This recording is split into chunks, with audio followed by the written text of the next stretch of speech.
थोड़ा सा लोभ, थोड़ी सी आसक्ति, थोड़ा सा काम, थोड़ा सा विषय, थोड़ी सी वासना के चक्कर में मनुष्य अपनी इस हीरे जैसी योनि को, हीरे जैसे जीवन को नष्ट कर देता है। हीरा छोड़ बटोरी कांकड़, तृष्णा तनिक मरीना। इस मानव शरीर को ये हीरे जैसा शरीर है साहब, बहुत बहुत ध्यान देना है। हीरे जैसा क्यों कहा गया? संत साधु सन्यासी तपस्वी साधक उपासक इसको क्यों हीरा कहते हैं? संत साधु सन्यासी इसको क्यों, उपासक इसको साधु कहते हैं, इसको तपस्वी कहते हैं। ये मानव का शरीर कोई साधारण नहीं है। कभी किसी बानर को तुमने कहा कि ये संत है, कभी किसी शेर को कहा कि ये साधु है, कभी किसी पशु को कहा कि ये तपस्वी है, ये साधक है, ये उपासक है। केवल एक मानव का शरीर ही ऐसा है, केवल एक मनुष्य की देह ऐसी है जिसको साधु भी कहा जाता है, जिसको तपस्वी भी कहा जाता है, जिसको साधक भी कहा जाता है, जिसको उपासक भी कहा जाता है, और जो भगवान की भक्ति में सदा संलग्न लगा रहता है, भगवान की भक्ति में डूबा रहता है। क्योंकि ये मानव को जो शरीर मिला है, मनुष्य की जो देह मिली है ना, ये हीरे जैसी, इसकी परख करने वाला ही परख सकता है। और जो जान गया, जो पहचान गया, बस वो जान गया। नहीं तो लोग बचपन, जवानी, अधेड़ी और बुढ़ापा, चारों अवस्था गवा देते हैं। ध्यान दीजिएगा जरा, जितने लोग आस्था चैनल के माध्यम से इस कथा को श्रवण कर रहे हो, बहुत सावधानी से सुनना। चार अवस्था को सुधारने के लिए हमारे यहां चार पात्रवान जीवों को भी रखा गया। बचपन में माता का आशीर्वाद, जवानी में पिता का आशीर्वाद, अधेड़ी में शिक्षक का आशीर्वाद, और बुढ़ापे में सदगुरु का आशीर्वाद होना चाहिए। दशरथ जी के यहां राम कब प्रगटे थे? जब दशरथ जी की आयु 60 साल की हो गई थी। नंद बाबा के यहां भगवान कृष्ण कब प्रगटे? जब नंद बाबा की आयु 60 की हो गई। आंत्री ऋषि के यहां कपिल देव बाबा कब प्रगटे? जब आंत्री बाबा की उम्र 60 की हो गई। शिव महापुराण की कथा कहती है कि 60 की अवस्था के जब आप हो गए तो गवर्नमेंट भी आपको रिटायर कर देती है कि अब घर जाइए और जाकर भगवान का भजन करिए। 60 के पहले पहले आपने जो कमाया, 60 के पहले जो आपने करा, वो परिवार के लिए करा, कुटुंब के लिए करा, नाते रिश्तों के लिए करा, अपने बच्चों के लिए करा, पत्नी के लिए करा, सबके लिए करा। पर अब 60 की आयु तुम्हारी हो गई है, अब ये 60 वर्ष की अवस्था को तुम्हें साधना है और भगवान की भजन में लगा। तो गवर्नमेंट भी रिटायर कर करके देती है, अब जाओ आप लोग, अब अपने घर जाइए और घर जाकर भगवान का भजन करिए। अभी तक जो करा तुमने परिवार के लिए करा, अभी तक जो तुमने करा वो कुटुंब के लिए करा, अभी तक जो तुमने करा ये सारे नाते रिश्ते, पुत्र पुत्री, बेटी दामाद, सबके लिए करा। अब थोड़ा अपने लिए करिए। हम पहले भी कथा में कहे, आज फिर कहते हैं, और बहुत ध्यान से सुनना। तुम्हारी कमाई का भोग सारा परिवार करेगा, तुम्हारी कमाई का भोग तुम्हारे मित्र भी करेंगे, तुम्हारी कमाई का भोग तुम्हारे परिवार के लोग भी करेंगे, तुम्हारे सखा भी करेंगे, सब कोई करेगा। किस तरह से तुमने कमाया ये तुम जानते हो। कितना झूठ बोला ये तुम्हें मालूम है, कितना कपट करा ये तुम्हें मालूम है, कितनी बेईमानी करी ये तुम्हें मालूम है, कितना प्रपंच करा ये तुम्हें मालूम है। तुम्हारी कमाई का भोग सारा परिवार करेगा, पत्नी भी करेगी, बच्चे भी करेंगे, बेटी भी करेगा, बेटा भी करेगा, दामाद भी करेगा। तुम्हारी कमाई का भोग पूरा परिवार करेगा। तुमने दुकान पर बैठ के कैसे कमाया, तुमने सर्विस में कैसे कमाया, तुमने नौकरी में कैसे कमाया, तुमने व्यापार चलाते समय कितना धन ज्यादा कमाया, कैसा क्या कमाया, 1 का 2 करा कि 4 का 6 करा, ये तुमने जैसा कमाया इसका सुख तुम्हारी पत्नी भी भोगेगी, तुम्हारी बेटियां भी भोगेगी, तुम्हारे बेटे भी भोगेंगे, तुम्हारे दामाद भी भोगेंगे। और याद रखना, तुम्हारी कमाई का भोग सब कोई भोगेगा, परंतु तुम्हारे कर्म का भोग तुम्हें अकेले ही भोगना पड़ेगा। उस शरीर को छोड़कर जब ये जीवात्मा जाएगी, तब एक ही बात कही जाएगी कि तूने जो कर्म करा है उसका भोग तुझे भोगना है। जीव रोएगा, तड़फेगा, चिल्लाएगा कि मैंने जो करा अपनी बच्चियों के लिए करा, मैंने जो करा अपने दामादों के लिए करा, मैंने जो करा अपने बेटों के लिए करा, मैंने जो करा अपनी पत्नी के लिए करा, अपने रिश्तेदारों के लिए करा। तो मेरे अकेले को तुमने नरक भोग रहे हो, तो एक काम करो कि मेरी पत्नी को भी नरक भेजो, मेरे बच्चों को भी नरक भेजो, मेरे अकेले को क्यों नरक भेज रहा हो। तो फिर चित्रगुप्त महाराज कहेंगे, झूठ तूने बोला दुकान पर बैठकर, नौकरी में छल तूने करा, बेईमानी तूने करी, कपट तूने करा, प्रपंच तूने करा, तो नरक भी तू भोगेगा, ना पत्नी भोगेगी ना बच्चे भोगेंगे, कोई दूसरा नहीं भोगने वाला।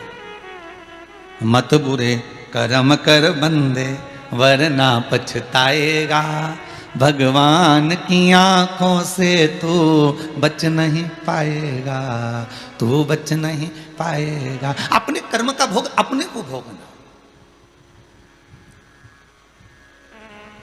अरे जैसे रिटायरमेंट आए ना, जैसे आप लोग रिटायर हुए ना, देखो कितनी बड़ी बात लिखी है भविष्य पुराण के अंदर, बहुत ध्यान देना महाराज। नौकरी करने वाला व्यक्ति तो रिटायर भी हो जाता है, पर दुकान चलाने वाला व्यक्ति तो जब तक शरीर नहीं हिल जाता नहीं तब तक भी रिटायर नहीं हो पाता।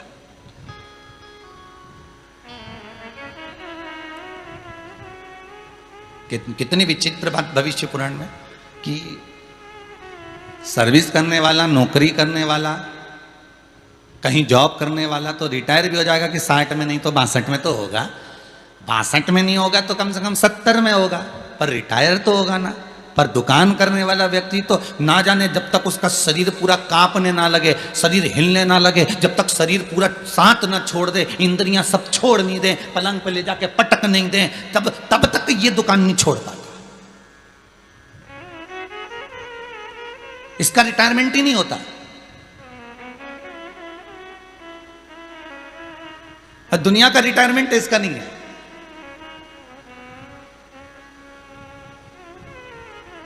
महाराज दशरथ जी भी राजा थे, नंदराय जी भी एक सुंदर आनंद में नंदगोप थे। देखिए जरा कथा पर जाइएगा, बहुत स्मरण करिएगा, एकांत में बैठकर जरा इस छठे दिन की कथा का भी स्मरण करना आप। नंद बाबा भी आनंद में, दशरथ जी भी आनंद में। नंद बाबा कोई सर्विस करते थे क्या? जम के बोलो, नहीं। दशरथ जी कोई सर्विस नौकरी करते थे? नहीं, कुछ नहीं। आंतरिक ऋषि कोई सर्विस करते थे? नहीं। पर इन्होंने विद्वत्ता क्या अपनाई, इनकी चतुरता क्या थी कि दशरथ जी 60 वर्ष की आयु में आए तो उन्होंने राम जी को प्राप्त करा, नंद बाबा 60 की आयु में आए तो उन्होंने कृष्ण को प्राप्त करा, आंत्री बाबा 60 की आयु में आए तो उन्होंने तुरंत कपिल बाबा और दत्त बाबा का स्मरण कराया। आंत्री ऋषि जब 60 की अवस्था में आए तो दत्तात्रेय भगवान को उन्होंने प्राप्त कर लिया। कदर्म बाबा जब 60 में आए तो उन्होंने कपिल देव महाराज को प्राप्त कर लिया।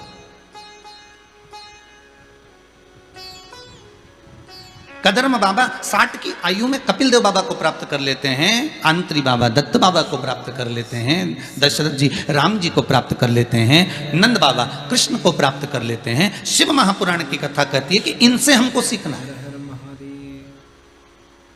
जैसे ही 60 की अवस्था आ जाए, जैसे 60 वर्ष की आयु हो, बस मन में विचार कर लेना कि आप कुछ नहीं करना, बहुत कर दिया पत्नी के लिए, बहुत कर दिया बच्चों के लिए, खूब काम करा, शरीर नहीं साथ दे रहा था तो भी दुकान नहीं छोड़ी, करता रहा, पर अब नहीं करूंगा।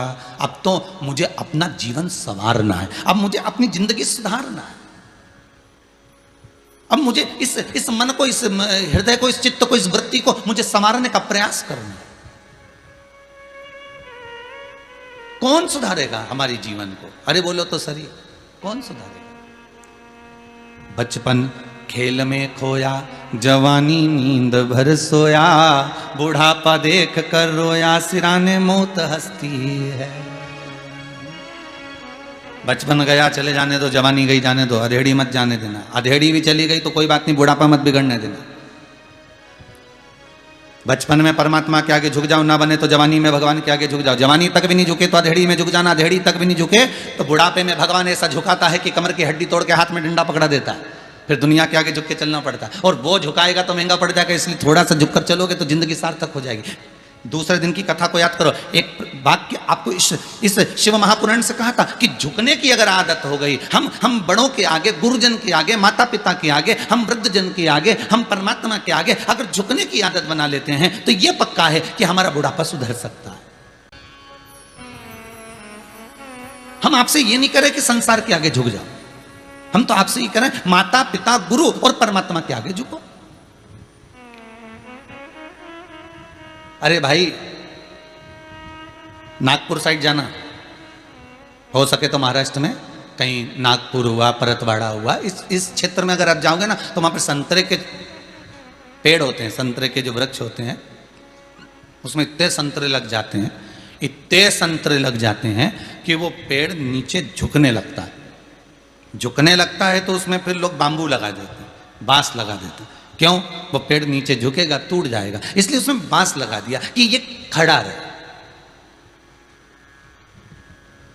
जिसमें ज्ञान का फल होगा, जिसमें विद्वत्ता का फल होगा, जिसमें धैर्यता का फल होगा, जिसमें संस्कारों का फल होगा, जिसमें भक्ति का फल होगा, वो झुकेगा। और झुकेगा, आप कभी मम्मी के आगे, पिता के आगे, माता के आगे, गुरु के आगे झुके तो देखना, जैसे ही झुकोगे ना तो गुरु जी कह देंगे उठ उठ उठ उठ, हो गया चलो। माँ के आगे झुकोगे ना, चलो उठ जा 2 दिन पाँव पड़ता, 2 दिन पड़ता ही नहीं, नौटंकी करता है, चलो उठ उठ जल्दी उठ। माँ भी कह देगी। तुम पिता के आगे झुकोगे ना तो पिता कह देगा हो भैया हो गया, वो मोटरसाइकिल खड़ी है तेरी, ले जा। आज बर्थडे है तो झुक लिया, जन्मदिन है तो प्रणाम कर लिया, चल चल उठ उठ उठ जा, चलो उठ जा। माता पिता भी कहते। तो ये जो फलदार वृक्ष है ये झुकता है, ज्ञानी पुरुष झुक जाता है, विद्वान झुक जाता है, संस्कारवान झुक जाता है, धैर्यवान झुक जाता है। और जब वो झुकता है उसके झुकने में कितना सुख है ये देखिए कि दूसरा व्यक्ति उसमें बांबू लगा देता है, बांस लगा देता है कि ये ज्यादा झुक ना जाए। उसी तरह जैसे ही हम झुकते हैं, जैसे ही हम प्रणाम करते हैं, जैसे ही हम नमन करते हैं, जैसे ही हम दंडवत करते हैं, जैसे ही हम साष्टांग करते हैं माता पिता गुरु और परमात्मा के आगे, तो भगवान भी देखकर कहता है कि इसमें मुझे बांबू लगाना पड़ेगा, अर्थात इसको मुझे सहयोग देना पड़ेगा, क्योंकि ये मुझे झुकता रहा है, मेरे आगे ये नमता रहा है, मेरे आगे ये नमन करता रहा है, ये मेरे आगे प्रणाम करता रहा है, इसलिए मुझे बांबू लगाना पड़ेगा, इसको सहयोग देना पड़ेगा, इसको सपोर्ट करना पड़ेगा। परमात्मा भी थोड़ा सा झुकना। बचपन गया कोई बात नहीं, जाने दो, जवानी गई ना जाने दो, कोई टेंशन नहीं लेना बिल्कुल हो। अभी भी ट्रेन अपने स्टेशन पे ही है, बस सीटी मार रही है। बचपन और जवानी तक तो स्टेशन पे ही ट्रेन है, समझ लो, कोई बात नहीं। अपने अभी अभी अधेड़ी और बुढ़ापा बाकी, अभी तो सीटी मारी है, धुआं छोड़ा है उसने। और अधेड़ी आने के बाद में बस जैसे ही जवानी गई और जवानी के बाद में अधेड़ी आई तो तैयारी कर कर अटैची रख कर बैठ जाना ट्रेन में, नहीं तो फिर अब छूट जाएगी। अभी तक कुछ नहीं, अधेड़ी तक भी कोई दिक्कत नहीं, बचपन, जवानी, अधेड़ी और बुढ़ापा, बस ये 3 अवस्था के बाद में जब बुढ़ापा आएगा, और बुढ़ापा आएगा तो कोई भरोसा नहीं कि कब जाना पड़ जाए, ट्रेन कब चली जाए। इसलिए उस पल को, उस घड़ी को, उस क्षण को हमें निश्चित कर कर भगवत स्मरण करना है। ना आपको मालूम है ना हमको मालूम है कि प्राण कब छूटेंगे, प्राण कब जाएंगे, ना हमको मालूम ना आपको मालूम।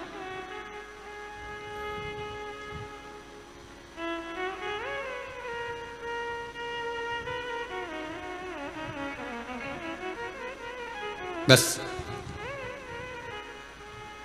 परसों कहा था, इस तन से जब प्राण तजूं तो होठों पे नाम तुम्हारा।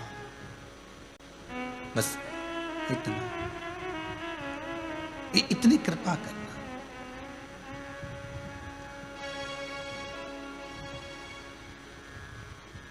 चार अवस्था,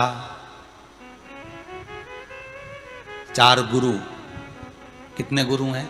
4, माता पिता शिक्षक सदगुरु। ये 4 अवस्था को साधने के लिए 4 गुरु बनाए गए। प्रथम गुरु है मां। मां के बराबर दुनिया में कोई गुरु नहीं हो सकता।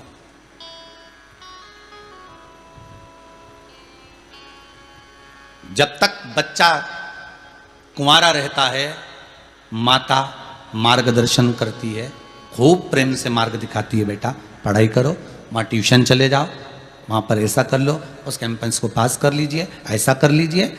माँ गुरु है। बचपन का अगर कोई गुरु है तो वो माता है। माता उसको बार बार मार्गदर्शन करेगी तब तक जब तक बेटा कुंवारा है। और माता ऐसा नहीं है कि शादी के बाद मार्गदर्शन नहीं करती। शिव महापुराण में पार्वती जी का जो खंड वर्णन किया गया है और कौमार खंड में जो वर्णन किया गया है उसको समझिएगा कभी जीवन में। शिव महापुराण में कहा कि माता ऐसा नहीं है कि शादी के पहले पहले आपका मार्गदर्शन करेगी, माता तुम्हारे विवाह के बाद भी मार्गदर्शन करती है। बस अंतर इतना हो जाता है कि अब तुमको ये गुरु सुहाता नहीं है क्योंकि तुम्हारे घर में दूसरा गुरु आ जाता है, वो उससे बड़ा गुरु है, वो उससे बड़ा गुरु आ गया है? अब माँ कहे भी ना कि ऐसा कर ले, तो जो तुम्हारे पास में सदगुरु पड़ा है ना साथ में, जिसके साथ तुम 7 फेरे करके आए हो, और वो कह देता है आओ मम्मी की तो आदत पड़ी है जरा जासी बात में टोकने की, हर चीज में टॉर्चर करना कोई अच्छा लगता है? जरा जासी बात में टोकना अच्छा लगता है? फिर वही वाली बात आ गई, जिस बगीचे में माली टोकता नहीं है उस बगीचे को बिगड़ने में देरी नहीं लगती, देरी नहीं लगती। आप किसी गार्डन में जाइए, वहां पर माली नहीं होगा, वहां टोकने वाला कोई नहीं होगा, तो उसके फूल सब तोड़ लाएंगे, उसकी पत्तियां तोड़ लाएंगे, और कई कई तो ऐसे विद्वान होंगे कि पूरा की पूरा पौधा ही उखाड़ के ले जाएंगे, क्योंकि वहां माली नहीं है, वहां संभालने वाला कोई है नहीं, वहां टोकने वाला कोई है नहीं, वहां रोकने वाला कोई है नहीं। और जिस बगीचे को टोकने वाला होगा, रोकने वाला होगा, उस बगीचे को जाकर देखना, उस बगीचे में इतने गुलाब के पौधे मिलेंगे, इतने सुंदर सुंदर फूल मिलेंगे, क्योंकि वह टोकने वाला है, वह रोकने वाला है, वहां लिखा हुआ है अगर तुमने यहां पर कुछ भी तोड़ा तो तुम्हें 500 रुपए का जुर्माना देना पड़ेगा, तुम्हें 100 रुपए देना पड़ेगा। वहां टोकने वाला व्यक्ति सदा विराजमान है। उसी तरह अगर माता पिता और गुरु ये टोकने वाले ना हो, आपको जरा जरा सी बात में ना टोकें, तो समझ लेना कि तुम्हारी जिंदगी नरक होने वाली है। सबसे ज्यादा व्यक्ति को बुरा किसकी बात का लगता है? बोलिए जरा ईमानदारी से, पत्नी की बात का कोई बुरा लगता है क्या? नहीं। किसकी बात का बुरा लगेगा?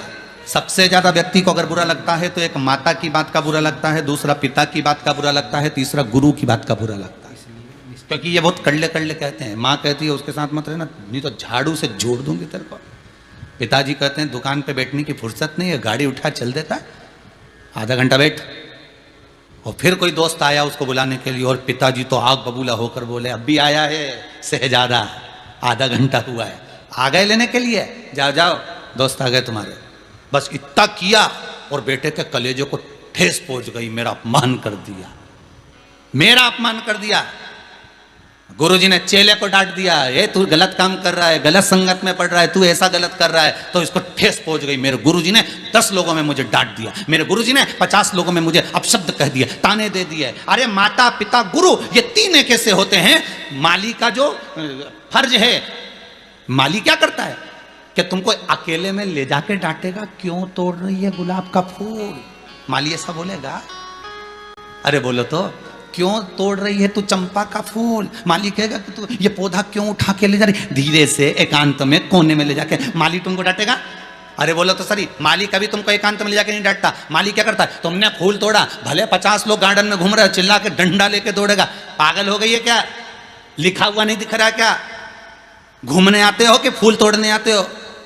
अगर फूल तोड़ना है तो अपने घर में लगा लो। माली चिल्ला चिल्ला के बोलता है, 4 लोगों में 50 लोगों में क्यों चिल्ला के बोलता है कि आज इसने जो गलती करी है वो गलती तुम मत करना। इसलिए माली का फर्ज है कि वो चिल्लाएगा। माता पिता और सदगुरु 50 लोगों के सामने तुम्हें डांटेंगे। माता पिता सदगुरु बाहर ले जाकर, रोड पर ले जाकर तुम्हें डंडों से मारेंगे, क्योंकि इनके पास वो फर्ज है कि ये 40, 50, 100, 1000, 2000, 10,000 लोगों में भी तुमको डांट सकते हैं, चिल्ला सकते हैं, मार सकते हैं, शब्दों का संबोधन कर सकते हैं। क्यों? क्योंकि माली चाहता है कि मेरा ये बगीचा ना बिगड़ जाए, माँ चाहती है मेरा पुत्र ना बिगड़ जाए, पिता चाहता है मेरा बेटा संवर जाए, गुरु चाहता है कि जिसको माता पिता ने मुझे सुपुर्द करा है वो आगे चलकर और उन्नति कर जाए। अगर आज गलत संगति में पड़ गया तो कल इसकी जिंदगी नरक है, कल इसका जीवन बेकार है।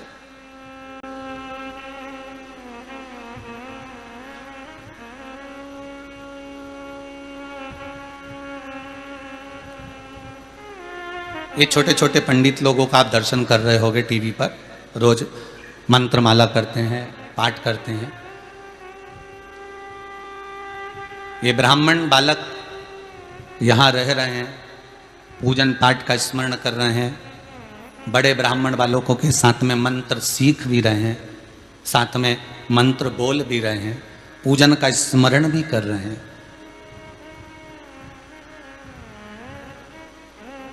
पूजन का स्मरण भी कर रहे हैं। अब इनके जो माता पिता हैं, आज उन्होंने अगर इनको यहाँ कुबेरेश्वर धाम में भेजा है, चितावली हेमा में जाओ, वो तो जानते ही नहीं थे कुबेरेश्वर धाम कहाँ चितावली हेमा। वो तो सीओर भी कई कई बच्चे बहुत दूर दूर के यहाँ आए हुए हैं, ब्राह्मणों के छोटे छोटे बच्चे जो गुरुकुल में पढ़े हुए हैं, कुछ छोड़ा बहुत रह गया होगा तो यहाँ आनंद ले रहे हैं। तो इनको इनका जो आनंद है, तो इनके माता पिता ने बस ये जानकर भेजा कि एक गुरु और दो गुरु तुम आज छूट गए, पर तीसरा गुरु यहाँ पर विराजमान है। अगर गुरु जी हैं तो ध्यान दे लेंगे, गुरु है तो ध्यान दे।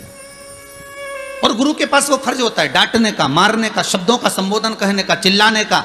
और चार लोगों में गुरु हमें सब चिल्ला कर कहेगा क्या कर रहे हो, क्यों ऐसा काम कर रहे हो, क्यों ऐसा बोल रहे हो। इसलिए तो बच्चों को गुरुकुल सुहाता नहीं है।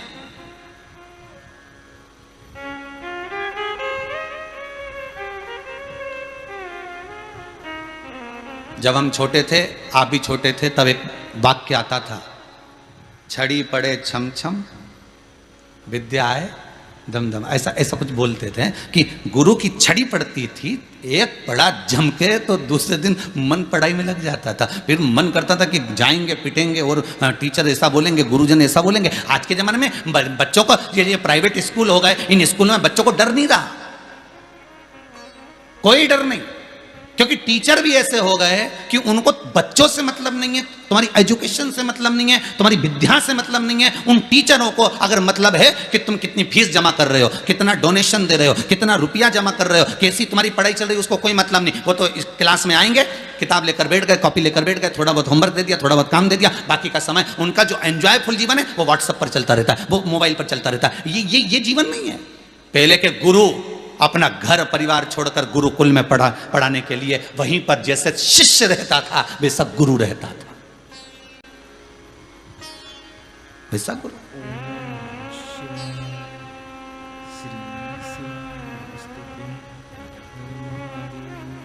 और सीखने का मौका अगर कहीं मिल सकता है तो गुरु के पास, गुरु के पास।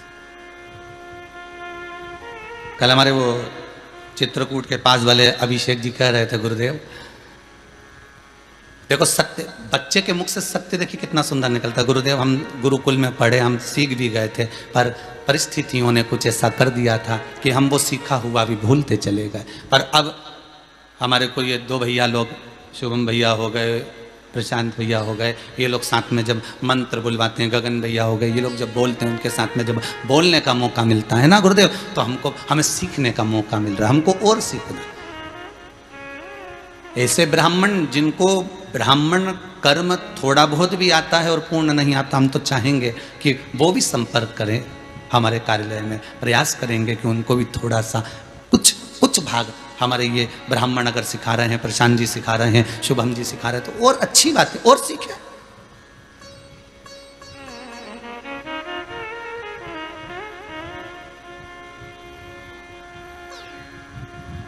कुछ अच्छा करने का प्रयास करिए। गुरु गुरु होता है, माता पिता शिक्षक सतगुरु बड़े विचित्र।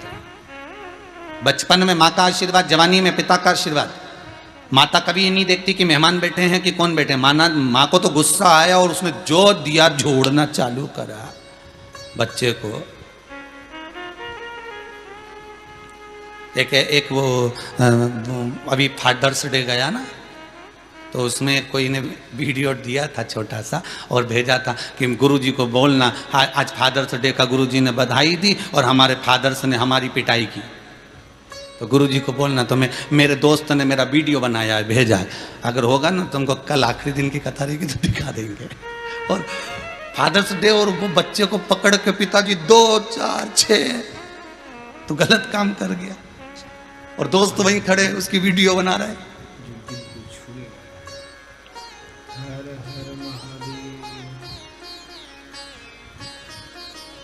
उसने कहा गुरुजी से पूछ के बताना फादर्स डे ऐसा होता है। हमने आशीष जी से कहा आशीष लिख कर भेजो, सही मायने में फादर्स डे यही है, सही मायने में फादर्स डे यही है। जब तक पिता चिल्लाए नहीं ना, कोई माली बगीचे में तो चिल्लाएगा नहीं, चार लोगों में चिल्ला कर नहीं बोलेगा, तब तक असर भी नहीं होगा। एकांत में अगर चुपचाप से बोलोगे ना कि ऐसा मत कर, ऐसा मत कर, तो वो करेगा, फिर हरकत कर जाएगा, फिर तोड़ लेगा चुपचाप से पुष्प। पर माली जब 10 लोगों में चिल्ला कर बोलेगा तो 10 और डर जाएंगे। उसी तरह माँ ये नहीं देखती। हम जब पहले स्कूल पढ़ते थे, और आप लोग भी अपने अपने स्कूल में पढ़े होंगे, जितने आस्था चैनल के माध्यम से कथा श्रवण कर रहे हो, आप फेसबुक यूट्यूब पर कथा श्रवण कर रहे हो, आपको भी मालूम होगा, आप जब बाल्यावस्था में अपने अपने स्कूल में पढ़ते थे, भले अभी तो ये प्राइवेट स्कूल होगा, उस समय तो सरकारी स्कूल में पढ़ते थे, तो कई बार ऐसे भी प्रसंग सामने आ जाते थे, ऐसी भी घड़ी सामने आ जाती थी कि घर के जब माता पिता को बुलाते थे तो वो टीचर के सामने ही 2-4 धर के चले जाते थे, ले, और उल्टा टीचर से कहते थे, मार साहब, सर, बच्चे को पढ़ने भेज दिया हूं तुम्हारे यहां, मेरी गलती, अब तो आ गया हूं, तुम्हारे सामने 2-3 धर दिया है, अब नहीं सुनूंगा, तुम मारो, इसको सुधार दो, तुम सवारो। और आज के जमाने में अगर एक टीचर बच्चे को केवल उंगली लगा ले, केवल उंगली, तो माता पिता ऐसे होशियार, बच्चे ने जाके आंख में आंसू भर भर के रोना चालू करा, और उसने जाके बताया, और बताने के बाद फिर क्या करा, फिर माता पिता ने जाके कंप्लेंट कर दी स्कूल में, फिर प्रिंसिपल को कहा। और बच्चे आजकल टीचर जो हैं बेचारे प्राइवेट तो रहते ही, इसलिए वो भी सोचते हैं भैया उनको जॉब करना है, सर्विस करना, कौन फालतू का माता बच्ची करे, कौन फालतू का माता बच्ची करे। इसलिए ये पढ़े नहीं पढ़े, चाहे कुछ भी करे, अपन तो अपना काम करो और अपना पढ़ा लिखा के ये अपना चलो अगले क्लास में पहुंचो, उन्हें कोई मतलब नहीं। पहले पिता और माता को भी जरूरत पड़ती थी कि बच्चा अच्छा पढ़े, और टीचर को भी चाहिए था कि वो अच्छा पढ़े, पर अब नहीं।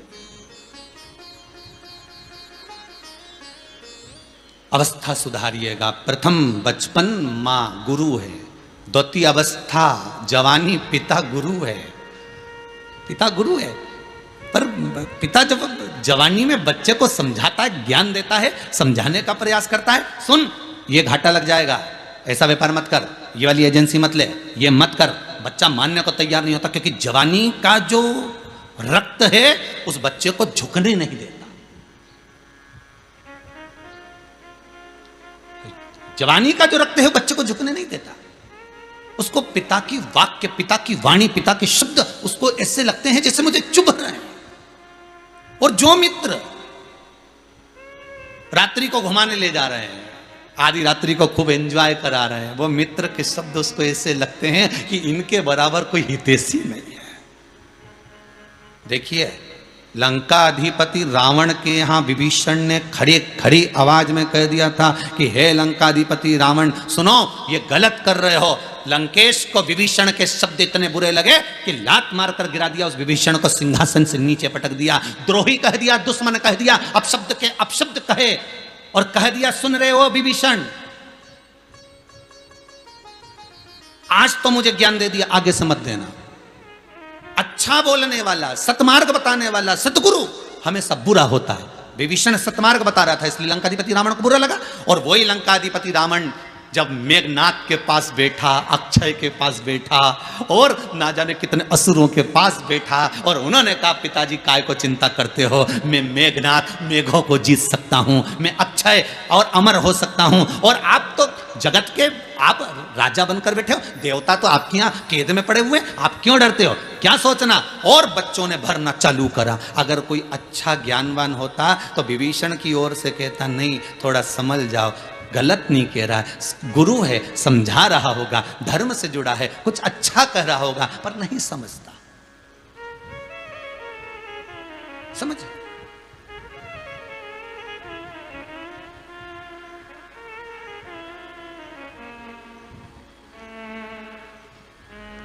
माता प्रथम गुरु, शिक्षक, पिता द्वितीय गुरु है। बच्चे की जिंदगी बनाने वाला एक पिता ही होता है, पिता।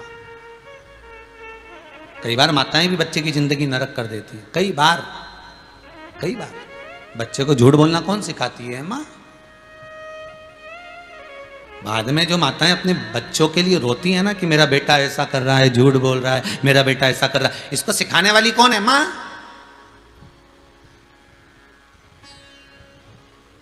जरा सा मायके से सामान लेके आती है, अलमारी में छुपा के रख देती है, बच्चे को रोज धीरे धीरे निकाल के स्कूल जाते समय निकाल निकाल के देती, चुपचाप खा लेना, किसी को मत बताना, दादी पूछे तो कह देना पड़ोस वाली आंटी ने दिया था, अंकल ने दिया था। बच्चे को झूठ बोलना सिखा रही मां, जरा से सामान के चक्कर में, जरा से सामान।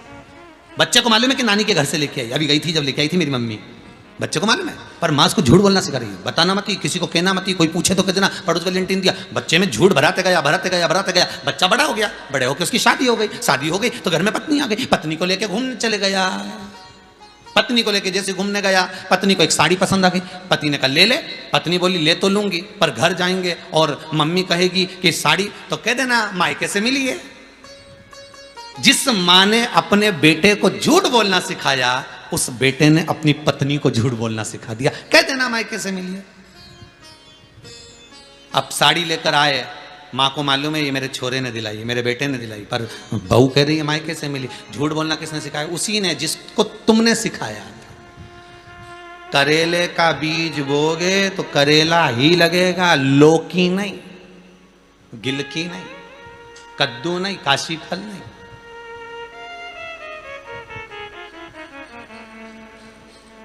आम का बीज बोगे तो आम ही लगेगा, विश्वास का बीज बोगे तो विश्वास मिलेगा, सत्य का बीज बोगे तो सत्य मिलेगा। जैसा तुम करोगे वैसा ही तुम्हें मिलेगा। तुम किसी के साथ धोखे का बीज बोगे तो जिंदगी में तुम्हें भी धोखा मिलेगा, जिंदगी में धोखा मिलेगा।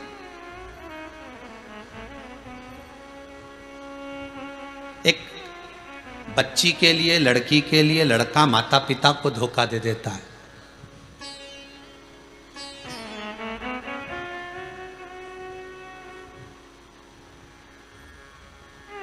कितना सुंदर संवाद है।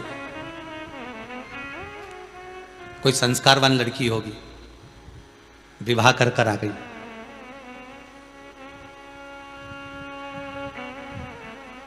प्रथम रात्रि है विवाह की, पति पत्नी के लिए एक प्लेट में भोजन लगाकर कमरे में लेकर गया, ले भोजन कर ले, खाना खाओ।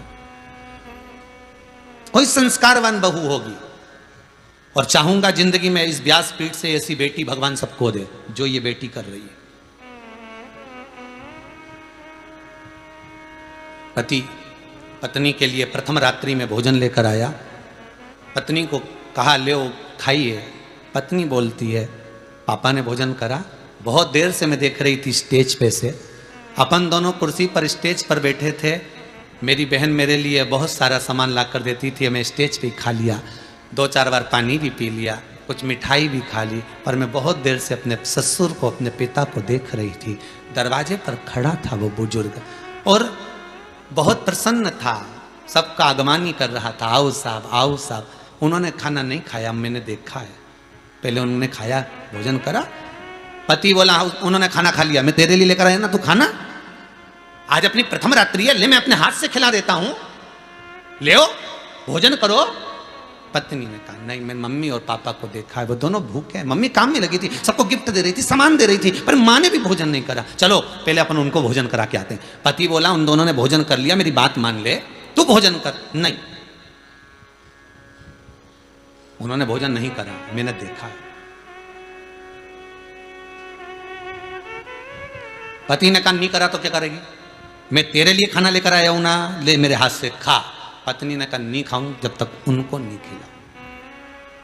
नहीं खाया, पति ने जबरदस्ती मुंह पकड़ा, भोजन मुंह में देने लगा। पत्नी को क्रोध आ गया, पत्नी ने अपने पापा को फोन लगाया, पापा मुझे तलाक चाहिए, पापा मुझे तलाक चाहिए। पापा फोन पर कहते हैं बेटी प्रथम रात्रि है, ऐसी क्या लड़ाई हो गई, झगड़ा हो गया जो तू तलाक मांग रही है?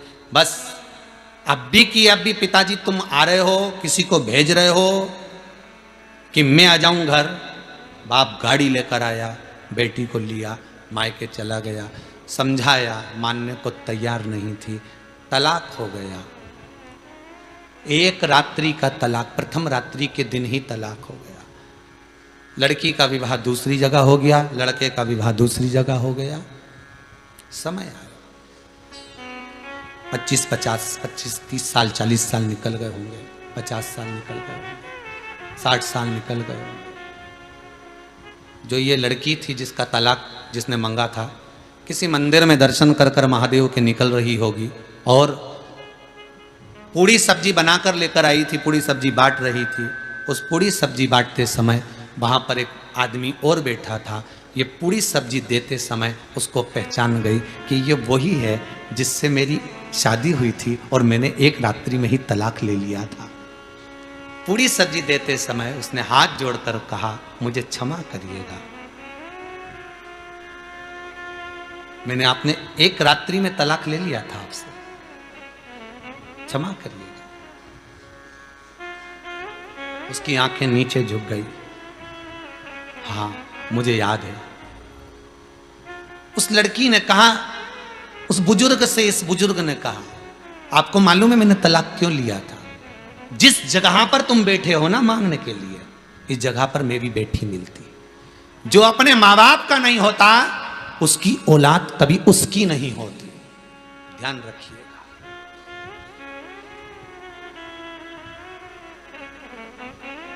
जो अपने माता पिता को केवल एक रात्रि में बदल गया और मां बाप दरवाजे पर खड़े और भोजन कराने को तैयार नहीं, जो अपने माता पिता का नहीं हुआ उसकी संतान कभी उसकी नहीं होती। इसलिए मैंने तलाक लिया, इसलिए मैं चली गई। मुझे मालूम था कि तुम्हारा आगे का समय क्या होने वाला है, तुम्हारा आगे का समय क्या होने वाला है ये मैं जानती थी, इसलिए मैंने तलाक लिया। इसलिए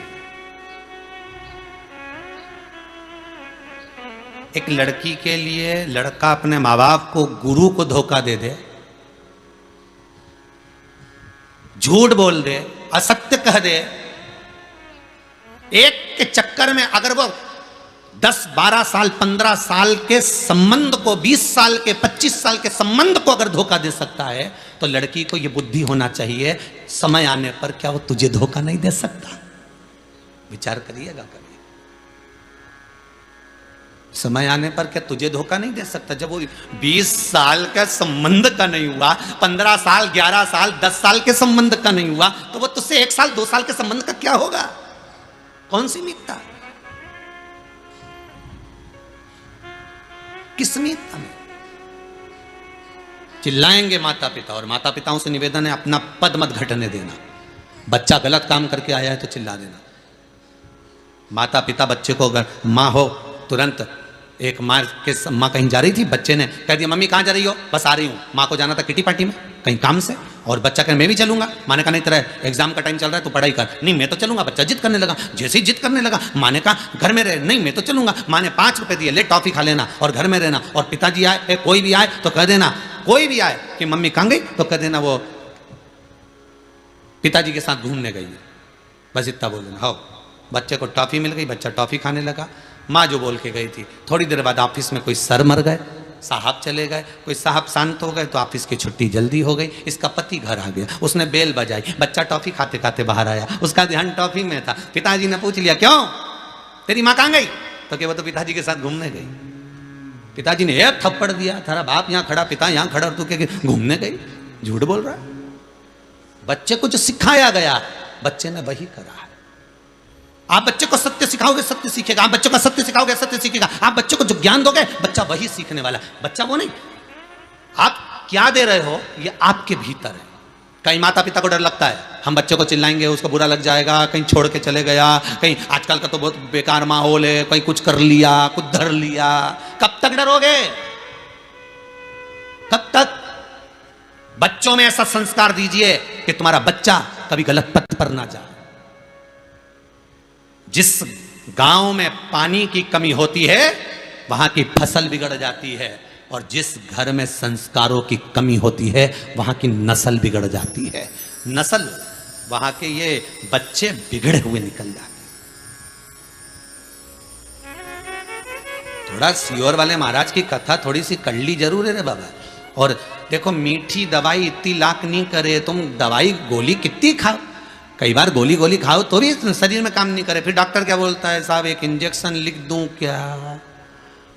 वो एक इंजेक्शन लगेगा और ये ठीक हो जाएगा। साहब दर्द बहुत होगा, साहब तकलीफ बहुत होगी, परंतु अब शरीर देख लो चाहे इंजेक्शन देख लो। अब तुम 1 महीने से गोली खा रहे हो, फायदा हो ही नहीं रहा, तो एक इंजेक्शन लगवाने में तुम्हारा क्या जा रहा है? तो इंजेक्शन तो लगवा लूंगा पर दर्द बड़ा होगा, बड़ी तकलीफ होगी। इंजेक्शन तो बस यही है। कई लोग कहते हैं सियोर वाले महाराज जी तो ना जाने कैसी कैसी कथा बाजते हैं। दूसरे महाराज जी भी तो बाजते हैं। तुम्हारे हाथ में तो रिमोट रखा, पलट लो महाराज, अभी अभी चेंज दूसरा चैनल चालू कर लो। हाथ में तो रिमोट रखा है, सोफे पे तो बैठे हो, कुर्सी पर तो बैठे हो, चेंज कर दो। हमें ये महाराज पसंद नहीं है, तुम तो चेंज करो। पर कितनी भी टेबलेट खा लेना वो असर नहीं करेगी। कोरोना की भी गोलियां बनी थी, असर ही नहीं करी, इंजेक्शन ही काम कर रहा है। उसी तरह कितनी भी टेबलेट खा लेना, ये कितनी भी पुराण सुन लेना, वो इतनी असर नहीं करेगी। पर वो कुबेरेश्वर धाम का एक इंजेक्शन ऐसा काम करेगा कि मिर्ची लग जाए, व्यक्ति तल्ला जाए, तड़पड़ा जाए। डरे कहने से, क्यों डरे? किस लिए डरे? हमको नहीं आता साहब ये फूल मारना, हमको तो भाटा मारना आता। फूल मारेंगे तो घाव नहीं होगा, भाटा मारेंगे तो ये बार घाव हो गया नहीं तो टाका पड़ी गया, और टाका पड़ गया जब जब कांच में मुंह देखेगा ना तो टाका नजर आएगा। जब जब तू यूट्यूब खोलेगा वही सियोर वाला नजर आएगा। खोल के देख ले, ये टाका लगा ही नहीं तो कांच के सामने तो वही दिखेगा, दूसरा दिखेगा ही। खोल,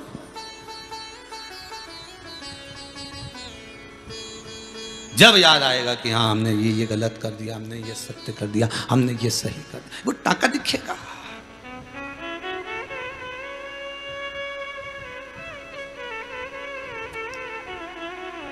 माता गुरु है, पिता गुरु है।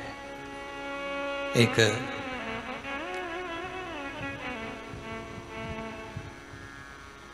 राजा के लड़के के मित्र बहुत सारे थे, बहुत सारे। ताली, थाली, प्याली, ध्यान दीजिएगा। जिसके पास धन बढ़ गया, जिसके पास पैसा बढ़ गया, जिसकी सत्ता बढ़ गई, जिसको लोग भैया जी कहना चालू कर दिए, उसके 3 मित्र बहुत जल्दी बनेंगे। पहला ताली मित्र, प्रशंसा करने वाले मिल जाएंगे, बहुत बढ़िया भैया, क्या जोरदार काम करा भैया, प्रशंसा करने वाले ताली मित्र मिल जाएंगे। दूसरा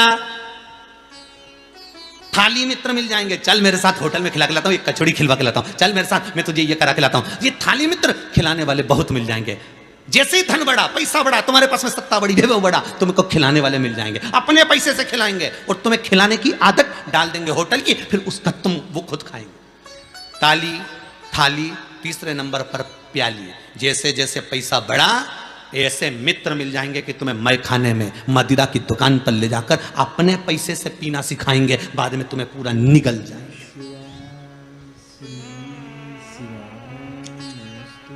पूरा निगल। ताली, थाली, प्याली। एक राजा के बहुत सारे मित्र थे, राजा के लड़के के। एक दिन राजा ने कहा मेरा मन कर रहा है कि अपने बेटे को युवराज पद दे दूं, राजा बना दूं उसको। पर मां बड़ी समझदार थी, राजा की पत्नी। राजा की पत्नी ने कहा सुनो स्वामी, बेटे को अगर युवराज पद देना है और बेटे को अगर राजपाट देना है तो पहले मुझसे पूछे बगैर कुछ नहीं करोगे।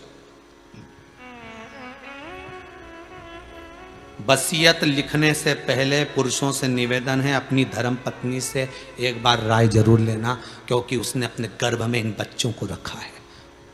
जिस बच्चों को उसने गर्भ में रखा है तो वो गर्भ से जुड़ी हुई माँ, उसकी नाल और उस बच्चे की नाल बराबर की रही है। माँ के हृदय में आ जाता है कि कौन मेरा पालन करेगा, कौन पोषण करेगा, कौन संभालेगा, कौन कैसा होगा। पिता नहीं जान सकता। वसीयत लिखने से पहले एक बार पत्नी से अकेले कमरे में बैठकर बात जरूर करना कि मेरे 5 लड़के हैं, मेरे 4 लड़के, मेरी 3 लड़कियां, मेरे 5 लड़कियां, मेरे को क्या करना है। पत्नी से जरूर पूछना एक बार, क्योंकि उसने 9 महीना गर्भ में रखा है इन औलाद को और उसको मालूम है कि कौन कैसा है, कौन। उससे पूछना, वो बता देगी। सुनो एक काम करो, आप बड़ी को दे दो, मना नहीं है, मना नहीं कर रही, पर एक बात सुनो, थोड़ा सा ध्यान रख कर ऐसा काम करना कि आदर करे तो अपन और दे देंगे, अपने ही तो है, बच्चे तो अपने ही, अपन मर के जाएंगे तो कौन सा बांध के ले जाएंगे, सब छोड़ना तो यही। पर थोड़ा पत्नी समझा देगी, वसीयत लिखने से पहले थोड़ा सा सतर्कता रखिएगा।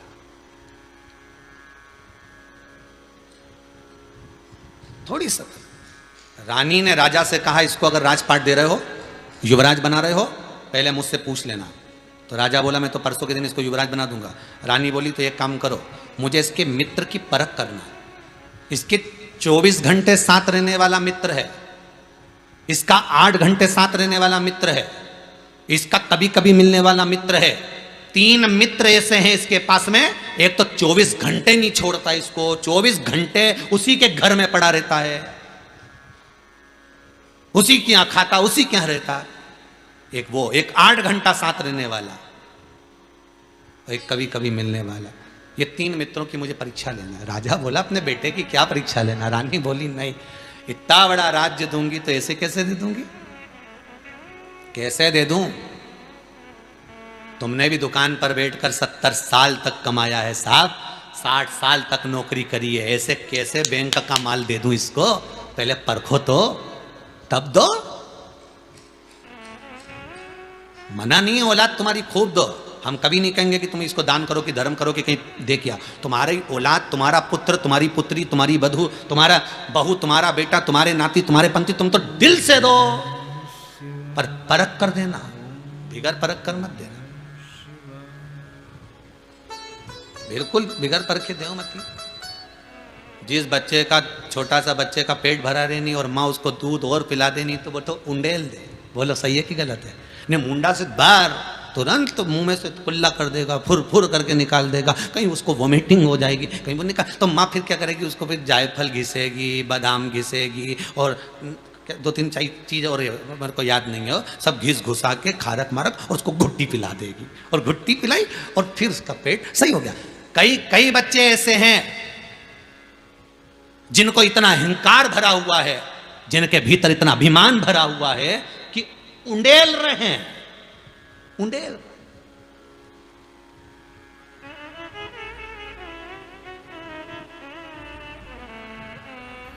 वो अभिमान। तो मां बहुत चतुर होती है, वो घुट्टी बना के पिला देती है। मां गुरु है, गुरु होता ही ऐसा है, वो भी घुट्टी बना के पिला देता है जिसको अहंकार आता है। ऐसी घुट्टी बना के पिलाता ना गुरु, 4-6 लोगों में ऐसी उतारे नहीं, और फिर जब गुरु और माता और पिता ये 3 ऐसी घुट्टी पिलाएं कि व्यक्ति यूं ठीक हो जाए, फिर तो उंडेले ही नहीं, बाहर अहंकार ही नहीं निकले, अकड़ ही नहीं निकले, अभिमान नहीं निकले, आसक्ति, तृष्णा, लोभ, विषय, वासना निकले।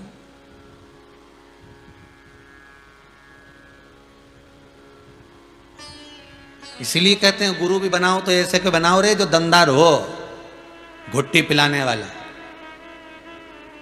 नहीं तो मालूम पड़े तुम कुछ भी कर जाओ और गुरु जी बहुत बढ़िया साहब, क्योंकि लिफाफा देख के गुरु जी का मुंडा बंद हो, 500 का कहां गया गुरु जी का, तो तुरंत मुंडा ही बंद हो जाए। मात्र लिफाफा देखा और चेले ने चरणों में रख के इतनी लंबी दंडवत करी कि गुरु जी का मुंडा बंद। उनको तो लगा सबसे अच्छा चेला यही है, क्योंकि लिफाफा भी तो भारी दिख रहा है।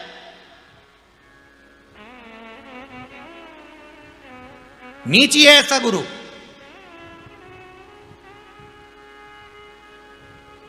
नीचे ऐसो सतगुरु भावे मुझको, ऐसो सतगुरु भावे। अरे राम नाम की प्यारी चादर ओढ़े और ओढ़ाए मुझको, ऐसो सतगुरु भाए। भवसागर में फंसी मेरी नौका। जितने आस्था पे कथा सुन रहे हो, एक लाइन आप भी बोलिए। भवसागर में फंसी मेरी नौका, शिव नाम लिए तर जाए मुझको, ऐसो सतगुरु भाई। शिव नाम लिए तर जाए मुझको, ऐसो सतगुरु भाई। ओ ऐसो सतगुरु भावे मुझको, मुझको ऐसो सतगुरु भाए, ऐसो सतगुरु भावे मुझको, ऐसो सतगुरु भावे, ऐसो सतगुरु भावे मुझको, ऐसो सतगुरु भाए, ऐसो सतगुरु भावे मुझको, ऐसो सतगुरु भावे।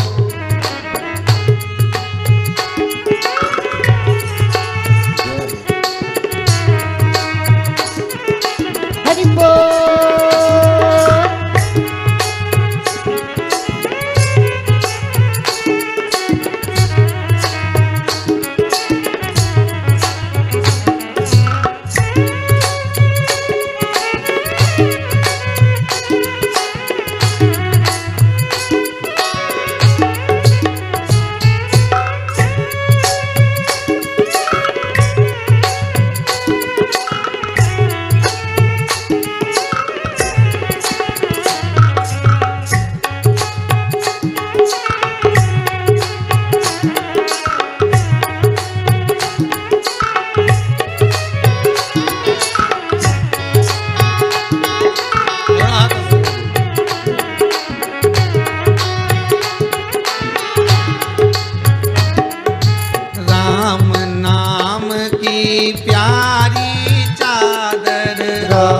नाम की प्यारी चादर, शिव के नाम की प्यारी चूनर, शिव के नाम की प्यारी चूनर। अरे ओढ़े और ओढ़ावे मुझको ऐसो सतगुरु भाई, ओढ़े और ओढ़ावे मुझको ऐसो सतगुरु जाए, ओ ऐसो सतगुरु भावे मुझको, ऐसो सतगुरु भाए, ऐसो सतगुरु भावे मुझको, ऐसो सतगुरु भावे।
प्यारी नौका, शिव शंकर की प्यारी नौका, शिव शंकर की प्यारी नौका। ओ बेटे भव तर जावे मुझको ऐसो सतगुरु भाई, बेटे भव तर जाए मुझको ऐसो सतगुरु भाई, ओ ऐसो सतगुरु भावे मुझको ऐसो सतगुरु भाई, ऐसो सतगुरु भावे मुझको ऐसो सतगुरु भाई, ओ ऐसो सतगुरु भावे मुझको ऐसो सतगुरु भाई, ऐसो सतगुरु भावे मुझको ऐसो सतगुरु भावे। गुरु हो तुम्हारे ऐसा महाराज, माता पिता, शिक्षक, अधेड़ी का गुरु है। और चौथी अवस्था का जो गुरु होता है वो सतगुरु होता है। बहुत कड़क औषधि देता है महाराज, बहुत कड़क।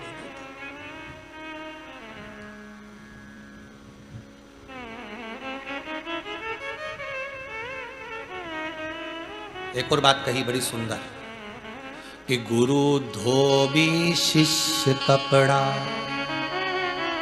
कितनी अच्छी बात, कितनी सुंदर बात लिखी है कि गुरु धोबी शिष्य कपड़ा, साबुन सिरजनहार, सत्संग शिला पर धोइए, निक से रंग अपार। गुरु कैसा होता है तो कि धोबी जैसा, और चेला कपड़े जैसा। बस हमने तो देखा, हम जब सीहोर से आते हैं ना इधर गौशाला के लिए, तो बीच में सीवन नदी पे बीच में धोबी घाट भी पड़ता है। तुम लोग जाओ जब सीहोर में देखना, इंदौर नाके से आगे धोबी घाट पड़ा, तो मैं तुम देखना ये सब पानी में डाले और झोपटक झोम मारे, धड़ धड़ के दे। अच्छा, अपन बहुत देर तक खड़े खड़े देखते रहो कि गजब का काम करे साहब, इतना पचीटे दिन कपड़ा नहीं फटे, और वो भी पत्थर पे पचीट दिया, इतना बड़ा पाटा रखा पत्थर, और धोबी ले पानी फिर पानी में डूबेगा ना, फिर पटक, फिर डूबेगा ना, फिर पटक। क्या जोरदार पछीटा मारे। और फिर देखे थोड़ी देर बाद कि कहीं फिर थोड़ा सा एक इतनी बड़ी बट्टी भी रखी रहो, लगा के फिर डूबो दे, फिर पटक। कितना ज्ञान वाली बात लिखी साहब, समझने वाला चाहिए कि गुरु धोबी। आगे आप लोग बोलो जरा, बोलो जितने टीवी के सामने बैठे बोलो कि गुरु धोबी शिष्य कपड़ा, साबुन सिरजनहार, साबुन सिरजनहार। कहीं कहीं लगाना पड़ता है।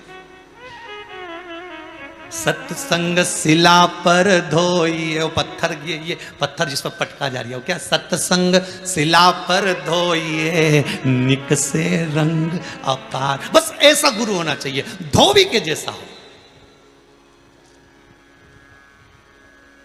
समझ जाओ। बस भजन में, कीर्तन में, सत्संग में, प्रवचन में ऐसा डूब के और फिर ऐसा पटके बस। और जहां जहां मौका मिले नहीं तो साबुन रगड़ भी दे, ये साबुन सिरजनहार, शिव पुराण का साबुन लगा लगा के धो के साफ कर दिया साहब। अब तो लोग उनके रात के नींद भी नहीं आए, आधी रात के भी हर हर महादेव चिल्लाए।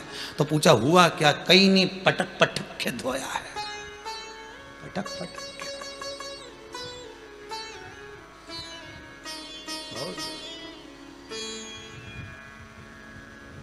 ऐसी रंगो गुरुदेव चुनर मेरी, ऐसी रंगो गुरुदेव।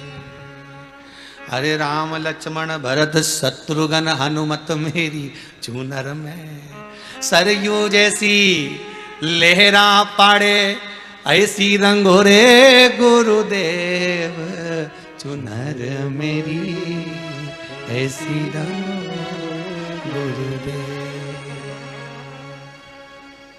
नंद गांव गोकुल बरसाना, ये भी मेरी चूनर में।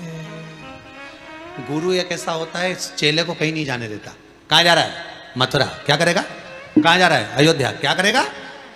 उसके हृदय में मथुरा, काशी, बनारस, वृंदावन सब ऐसी जमा के रख दिए कि उसको कहीं जाना ही नहीं है। अब ये भीतर आ गया। सारे तीर्थ धाम आपके चरणों में, हे गुरुदेव प्रणाम आपके चरणों में। क्या धोया उसने, कितना साफ कर दिया, निर्मल कर दिया, निर्मल। बड़ी खुशी होती है साहब, जितने आस्था चैनल पर कथा सुन रहे हो, मोबाइल पर सुन रहे हो, एक बात की हमको बड़ी खुशी होती है, जब जवान युवान बच्चे, लड़के लड़कियां, युवान युवान छोरे, बच्चियां, बहुएं, बेटा, माताएं, जब कथा में रमे हुए हैं, जुड़े हुए हैं, और जब उनके माता पिता कहते हैं साहब मेरा ये बेटा कथा सुनता है, बहुत खुशी होती है। बच्चों में संस्कार दिए, साहब मेरी ये बेटी कथा सुनती है, मेरी पोती कथा सुनती है, मेरा पोता कथा सुन, ये आनंद है। सारी कथा बूढ़े लोगों के लिए होगी, पर शिव पुराण कभी बूढ़े लोगों के लिए नहीं है। शंकर जी तो बूढ़े हुए ही नहीं। 51 शादी कर ली तो भी जैसा कि जैसा ही। नहीं तो 1-2 शादी के बाद तो लोग ऐसा दिखेंगे तो सब गायब हो जाएगा, सब बच्चे और मुंडा पे भी झिल्ली पड़ जा रही, आंखों के नीचे काले। पूछा क्या हो गया? एक शादी करी थी वो चली गई थी तो सोचा दूसरी कर लूं, दूसरी करी, यही दिख रही आंखों में, बस कुछ नहीं है।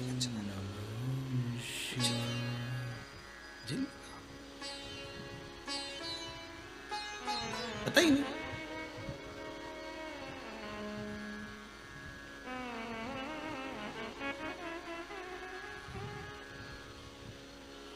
सब रख दिया गुरुजी ने अपने शिष्य के उस हृदय पटल पर, सब कुछ रख दिया। कहाँ जा रहा है, क्या करेगा? सारे तीर्थ धाम आपके चरणों में, हे गुरुदेव प्रणाम आपके चरणों में। दे दिया गुरुजी ने सब कुछ, सारा तीर्थ, सारा व्रत, सारा आनंद उसमें समाहित कर दिया। बच्चे जब कहें कि हाँ मेरा बच्चा कथा सुनता है, मेरा बच्चा, मेरी बेटी, मेरी पोती, मेरा पोता, तो प्रसन्नता। सारी पुराणे सुनो, वो भले बुजुर्गों के लिए होगी पर शिव महापुराण युवानों के लिए है।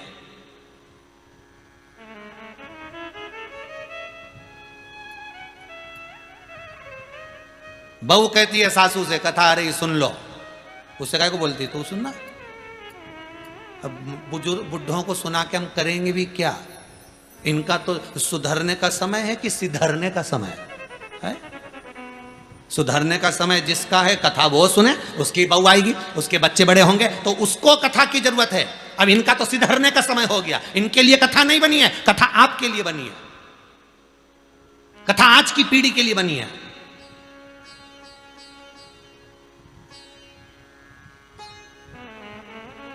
जवानी में कभी गौदान नहीं करा, अन्नदान नहीं करा, अधेड़ी में कभी तीर्थ नहीं गए, कहीं नहीं गए। अब बुढ़ापा में घुटना साथ नहीं दे, आंखों से टिपे नहीं, दिखे नहीं, कानों से सुनाई नहीं दे, हाथ पैर से काम नहीं सरे। और बेन से कह रही, तू जब बद्रीनाथ जाए या केदारनाथ जाए तो मुझे ले चलना। अब उससे कह रही, जब जवानी चली गई, बचपन चले गया, अधेड़ी चली गई और बुढ़ापा आया, तब कह रही मुझे केदारनाथ जी ले चलना हो, तू जाए तो। अब बेन बेचारी इसको केदारनाथ ले गई, मालूम पड़े थोड़ी सी ऊंची चढ़ी थी, गौरी कुंड के पास में जाके ऑक्सीजन का लेवल कम हुआ, चक्कर खा के नीचे गिर गई। अब बेन भी सोचे ऊपर जाऊं कि नीचे जाऊं।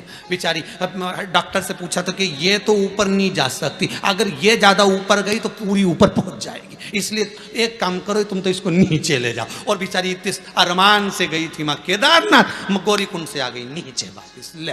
और अब मेरे चक्कर में तेरा भी केदारनाथ रह गया। तो बहन को चाहिए था कह देती, तू तो जवानी में गई नहीं और मैं गई तो कहां डोगरी को पकड़ के गई।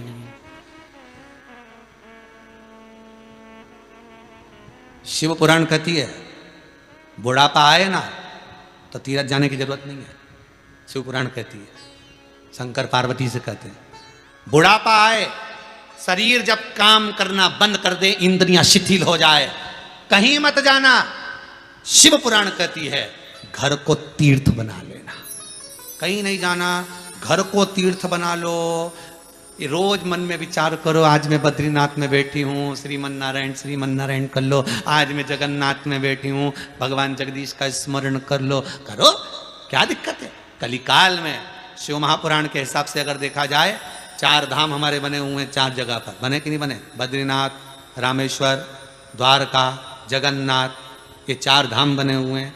कब कब के बने हुए हैं? सबसे पहला बद्रीनाथ कब बना था? सतयुग में। कब बना था? सतयुग में। दूसरे नंबर का धाम बना रामेश्वरम, कब बना? त्रेता में, राम जी के समय पर। तीसरा द्वारका, कब बना? द्वापर में। चौथा जगन्नाथपुरी, कब बना? कलयुग में। भगवान सतयुग में, सतयुग में मेरा भगवान वहां तप करता था। त्रेता में मेरा भगवान वहां स्नान करता था। द्वापर में मेरा भगवान द्वारका में राजसी ठाट करता था। कलयुग में जगन्नाथपुरी में मेरा भगवान पेट भरकर भोजन करता है। कलयुग में वो पेट भरकर भोजन करता है। आज आप सभी को जगन्नाथ रथ यात्रा की बहुत बहुत बधाई हो, बहुत बहुत बधाई। आप सभी को जगन्नाथ रथ यात्रा की बहुत बहुत बधाई हो। कलयुग में वो बैठ कर केवल भोजन करता है, आनंद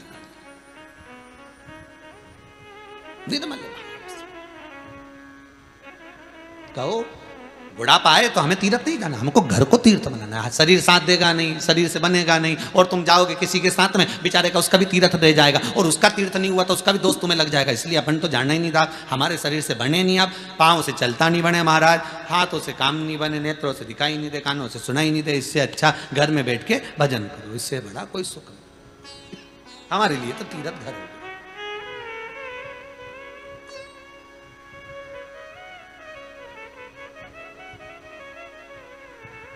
कहीं नहीं जाते बने, बस हमसे तो भैया भगवत भजन हो जाए बहुत है, बहुत। घर को तीर्थ बना लो। बचपन में तीर्थ कर आओ जाकर, जवानी में तीर्थ कर लो, पर फुर्सत मिले जब तो करोगे। अधेड़ी में तीर्थ कर लो, कमाने से फुर्सत मिले जब तो करोगे। बुढ़ापे में तीर्थ करने जा रहे, बनता नहीं। कहां मतलब? घर को तीर्थ बनाओ, घर में जपो राम नाम, कृष्ण नाम, शिव नाम, घर में भजो, घर में गुरु संभाले, गुरु धोबी। सब बोलिए, जितने टीवी के सामने बैठे हो प्रेम से बोलिए, गुरु धोबी, शिष्य कपड़ा, साबुन सिरजनहार, सतसंग शिला पर धोइए, निकसे रंग अपार। सत्संग की शिला पर जब जब तुम टीवी के सामने शिव महापुराण की कथा को सुनने के लिए बैठो, जब जब तुम कुबेरेश्वर धाम से ऑनलाइन कथा आए या कभी मौका मिले आपको कथा सुनने का, तो यह विश्वास रखना कि मेरे को गुरु केवल धो रहे हैं, साफ कर रहे हैं परमात्मा तक पहुंचाने के लिए।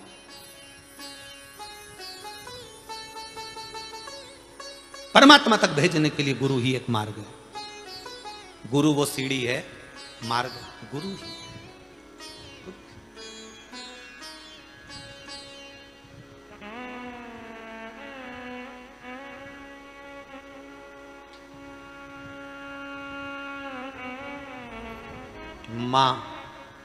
मां बेटे को गोदी में लेती है। किसको लेती है? गोदी में। क्यों लेती है? बच्चा मेरी बराबरी का सब कुछ देख सके, गोदी में लेके सब दिखाती है, मेरी बराबरी में बेटा बेटा। पिता और गुरु एक ऐसे होते हैं जो अपने बच्चे को कंधे पर बिठाते हैं, कंधे पर, गोदी में नहीं। गुरु भी अपने बच्चे को कभी गोदी में नहीं उठाएगा, गुरु भी अपने शिष्य को गोदी में नहीं उठाएगा, और ना पिता अपने बच्चे को गोदी में उठाएगा, वो कंधे पर बिठाएगा। क्यों? क्योंकि पिता और गुरु एक ऐसे होते हैं जो माता से भी ज्यादा ऊंचा सोचते हैं। माँ उतना सोचती है कि मेरा बेटा मेरी दृष्टि से देखे, मेरी नेत्र से देखे। पिता और गुरु एक ऐसे होते हैं जो बच्चे को कंधे पर इसलिए बिठाते हैं कि हमारी दृष्टि से भी ऊंचा देखे और ऊंचा सोचे और आगे का देखे और उन्नति करे और आगे बढ़े। इसलिए पिता और गुरु एक ऐसे होते हैं जो ऊंचा दिखाने का प्रयास करते। पर कई बार वो पिता और गुरु जब ऊंचा दिखाने का प्रयास करते हैं तो शिष्यों को लगता है, बच्चों को लगता है हमारे पिता तो हमको पागल बना रहा है, हमको मूर्ख बना रहा है। बताओ, कंधे पे बिठा लिया। कई बार लगता है कि जब गुरु और पिता और ऊपर का दिखाना चालू करे तो उनको अहम आने लगता है कि बताओ हमको कंधे पर बिठा। ना ना ना, गुरु और पिता दिखा रहा।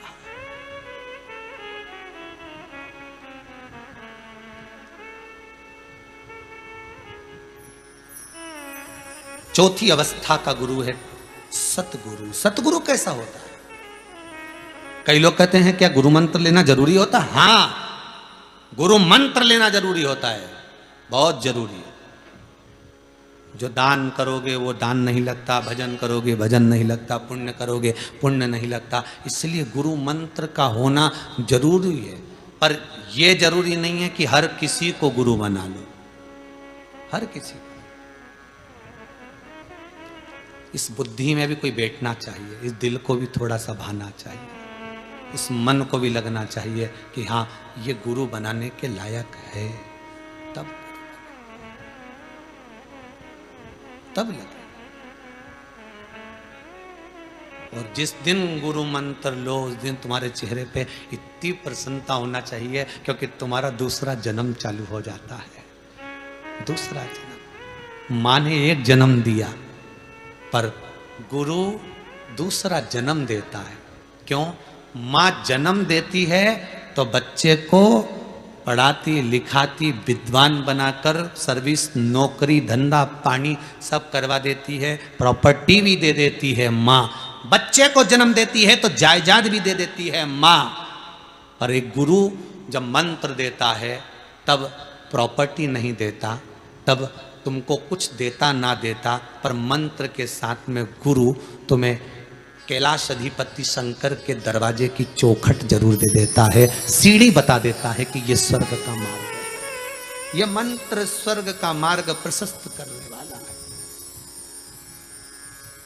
शंभु शरणे पड़ी मांगू घड़ी रे घड़ी, दुख काटो दया करी न दर्शन आपो।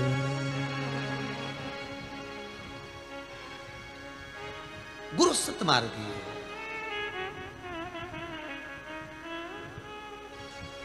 भेजेगा भी तो ऐसी जगह पर जाओ वहां से कुछ लेकर आना।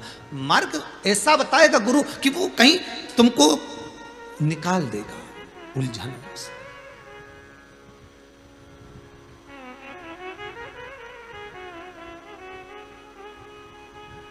हमारे दीनानाथ जी बड़ा सुंदर आज कथा के प्रथम में जो गुरु वंदन गाई उसका एक लाइन दीना जी, ऐसी भिक्षा लाना रे, ऐसी प्रेम भिक्षा लाना रे, सब गाइए।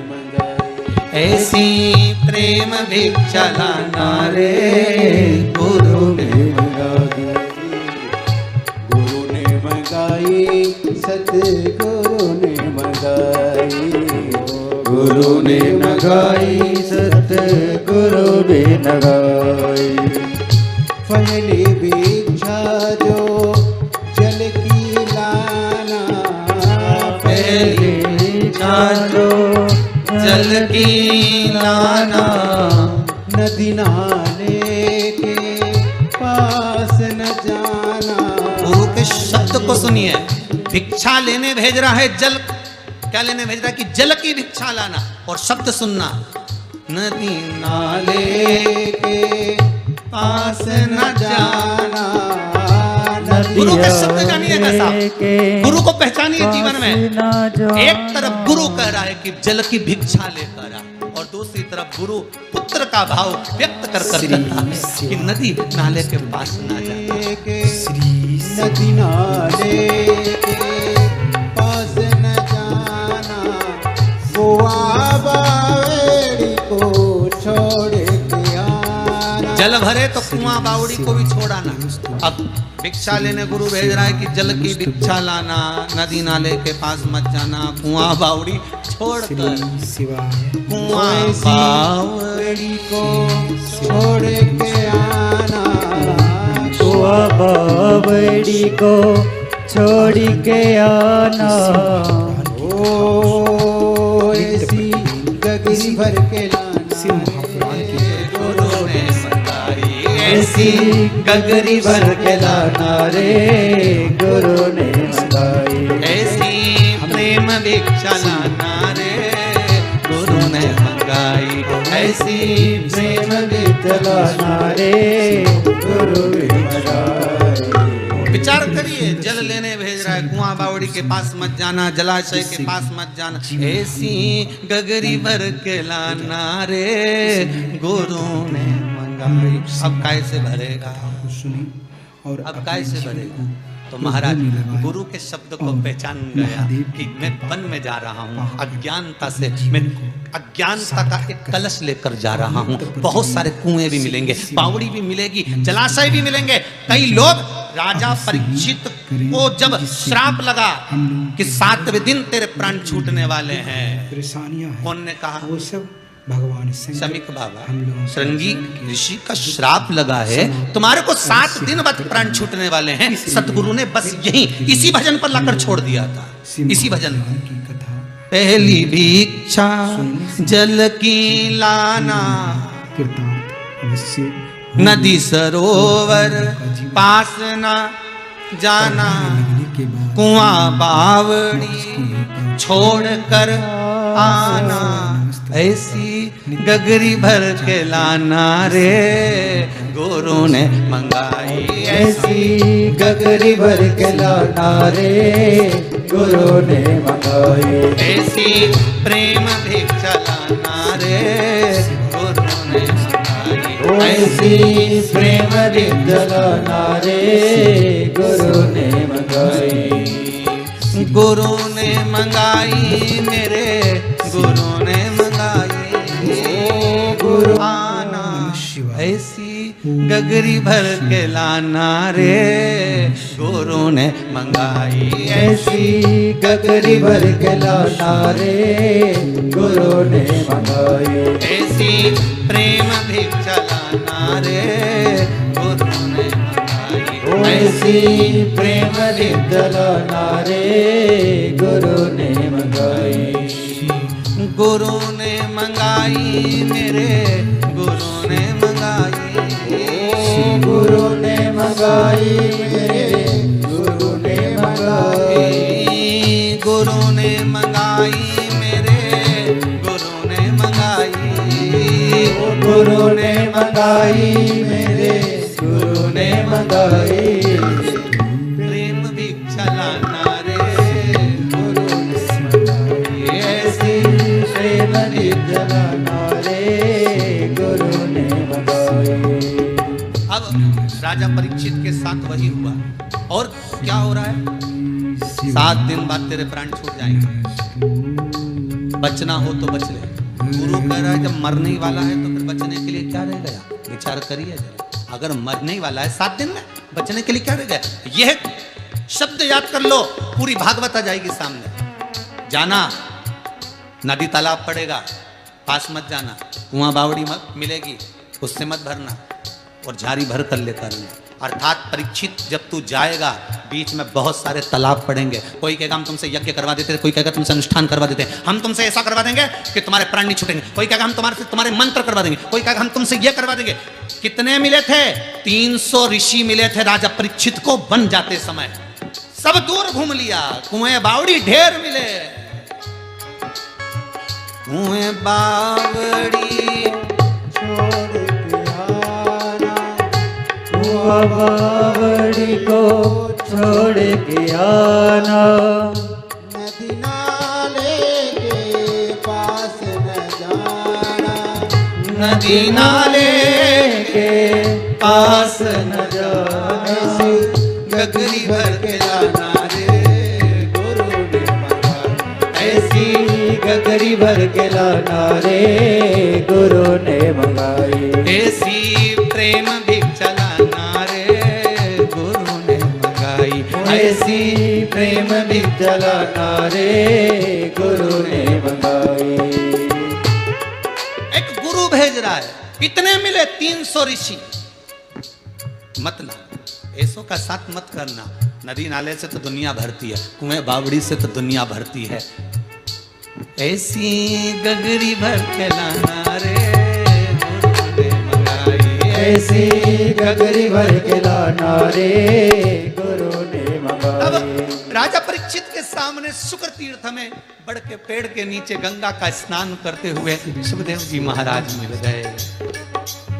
अज्ञान का घड़ा था, भर नहीं पाया था, गुरु के चरणों में जाकर इस घड़े को रख दिया और गुरु ने उस ज्ञान से उस घड़े को 7 दिन में भर दिया। कब तक छक आया, कब डसा, मालूम ही नहीं पड़ा। वो ज्ञान की ऐसी गगरी भर के लाना रे गुरु ने मंगाई, ऐसी गगरी भर के लाना रे गुरु ने मंगाई, ओ गुरु ने मंगाई, सतगुरु गुरु ने मंगाई, गुरु ने मंगाई, सतगुरु ने मंगाई, गुरु ने मंगाई, सतगुरु ने मंगाई, गुरु ने मंगाई, सतगुरु ने मंगाई, ऐसी प्रेम भिक्षाला जय हो। गुरु ने मंगाई, ऐसी प्रेम भिक्षाला रे गुरु ने मंगाई, ऐसी प्रेम भिक्षाला गुरु ने मंगाई, ऐसी प्रेम भिक्षाला रे गुरु ने मंगाई। सतगुरु जब मिल जाएगा साहब जीवन सार्थक हो जाएगा। केवल एक गुरु होता है, पिता होता है, कंधे पर भी बिठाकर ऊंचा सोच लेता है। केवल एक गुरु, दूसरा कोई नहीं। केवल एक पिता, दूसरा कोई नहीं। कोई तुम्हें कंधे पर बिठाकर ऊंची दृष्टि नहीं दे सकता, ऊंचा सोचने की समझ नहीं दे सकता। केवल एक गुरु दे सकता है। जाओ, राजा परीक्षित सुखदेव जी के पास वो गगरी भर लिए कि यम क्या करे उसको मालूम नहीं, सर्प ने कब डसा मालूम नहीं। बस यही दशा हमको चाहिए। शिव रूपी जब गुरु मिल जाएगा, दुनिया के लोग कितना भी विष ऊंडे लेंगे। शंकर की कथा कहती है शिव विष पी गए पर विष उगला नहीं। संसार के लोगों को मेरा शंकर, मेरा ओघड़ी सतगुरु, मेरा शिव कहता है पी जाओ जहर को पर उगलना मत। संसार के सामने कभी जहर मत उगलो, मत उगलो, पी जाओ। गुरु होता ही ऐसा, खुद पी गया शंकर जहर, खुद।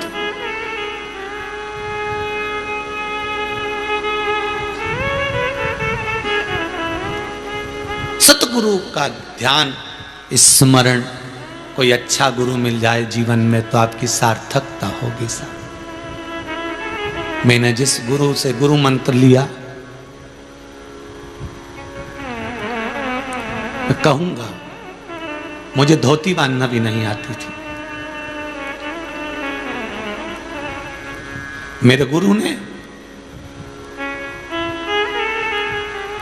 अपने शिष्य से कहा इसको मिश्रा को धोती, सीहोर से गुरु मंत्र लेने आया है, इसको धोती बांध। स्नान कराकर धोती बांधी। गुरु मंत्र जब गुरु दे रहे थे, उनका एक शब्द था, तू भले कॉलेज पढ़ रहा है, तू भले संस्कृत नहीं जानता, पोथी पुराण नहीं जानता, पर ये जरूर कहता हूं मैं रहूं ना रहूं, पर इस विश्व में तू नाम तो कर देगा। ये गुरु का संबोधन था, कोई दूसरा नहीं कह सकता। ये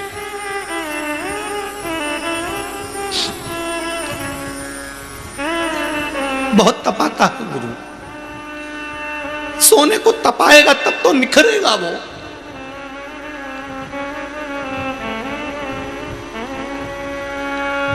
बहुत तपाता है गुरु, निखारने का प्रयास कर, टूटना मती। बहुत समझाएगा गुरु, उसकी वाणी, गुरु की संबोधन बहुत तीखे होते हैं, क्योंकि उसको तुमसे लोभ नहीं है। जिसको तुमसे आसक्ति होगी ना, कुछ तुम्हारे से काम निकालना होगा ना, वो मीठा बोलेगा। पर जिसको तुमसे मतलब ही नहीं है साहब, वो क्यों मीठा बोलेगा? गुरु बहुत कड़ला बोलता है। असली गुरु होगा ना, कड़क कड़क कहेगा, नहीं छोड़ता कहने में, वो सदगुरु होता है। सदगुरु ऐसा नहीं कि तुम्हारी बढ़ाई कर देगा। ये व्यासपीठ मेरे गुरु ने अगर दी है तो सत्य बोलने के लिए दी है, कि यहां से चाहे बेटा हो, चाहे बेटी हो, चाहे पुरुष हो, चाहे स्त्री हो, चाहे कोई भी हो, चाहे बड़े बड़े पीठाधीश मठाधीश क्यों ना हो, अगर बात निकल जाए तो कह देना, चुकना नहीं। कहीं तो लगेगी वाणी, सुख तो मिलेगा।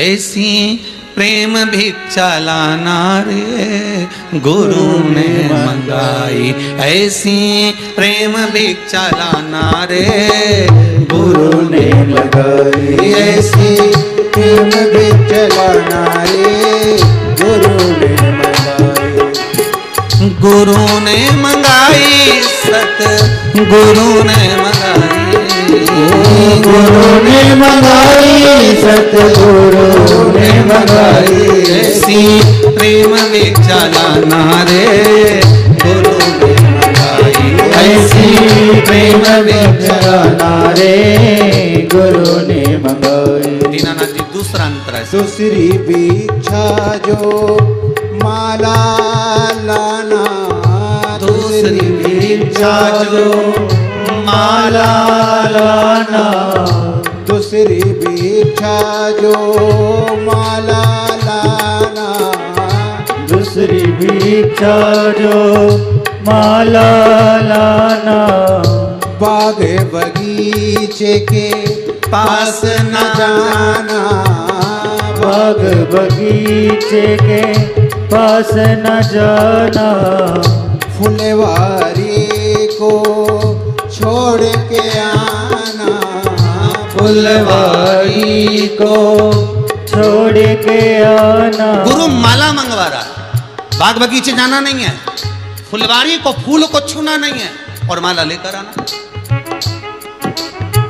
दूसरी भिक्षा जो माला लाना, दूसरी भिक्षा जो माला लाना, बाग बगीचे के पास न जाना, बाग बगीचे के पास न जाना, फुलवारी को छोड़ के आना, फुलवारी को छोड़ के आना, ओ ऐसी माला लेके आना रे गुरु ने मंगाई, ऐसी माला लेके आना रे गुरु ने मंगाई, ऐसी प्रेम भिक्षा लाना रे गुरु ने मंगाई, ऐसी प्रेम भिक्षा लाना रे गुरु ने मंगाई, गुरु ने मंगाई, सतगुरु ने मंगाई, गुरु ने मंगाई, सतगुरु ने मंगाई, ऐसी प्रेम भिक्षा लाना रे गुरु ने मंगाई, ऐसी प्रेम भिक्षा लाना रे गुरु ने मंगाई। सतगुरु पिता कंधे पर बिठाकर ऊंची दृष्टि प्रदान कर देगा। जब ज्ञान भरपूर हो जाएगा तो सुख अपने आप मिल जाएगा। सुख को ढूंढने के लिए जाने की जरूरत नहीं पड़ती। अगर सुख ढूंढना है तो माता पिता गुरु के चरण में जाकर बैठ जाओ, परमात्मा के चरणों में जाकर बैठ जाओ, जीवन का सारा सुख आपको मिल जाएगा। आप बस एक क्षण के लिए गुरु के पास पहुंचो तो ऐसी कौन सी उलझन है जो ना सुलझे। एक बार महादेव के होकर तो देखो, कौन सी उलझन है जो ना सुलझे, सब सुलझ जाती है, सब सुलझे। उसकी कृपा, उसकी दया।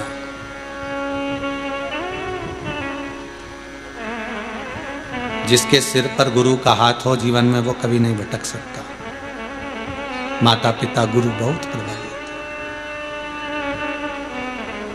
अवस्था को जानिएगा, बचपन, जवानी, अधेड़ी, बुढ़ापा, चार अवस्था में चार गुरु सवार देते हैं जीवन को।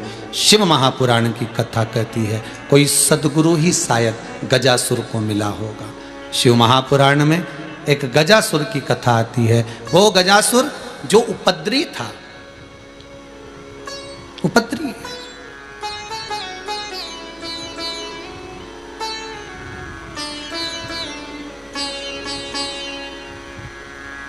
बहुत उपद्रव करता था गजासुर। महाराज शिव पुराण कहती है कि उसने इतना उपद्रव करा, इतना उपद्रव करा कि धर्म की जो नगरी थी उसको भी नष्ट करने का प्रयास किया। धर्म की नष्ट। अब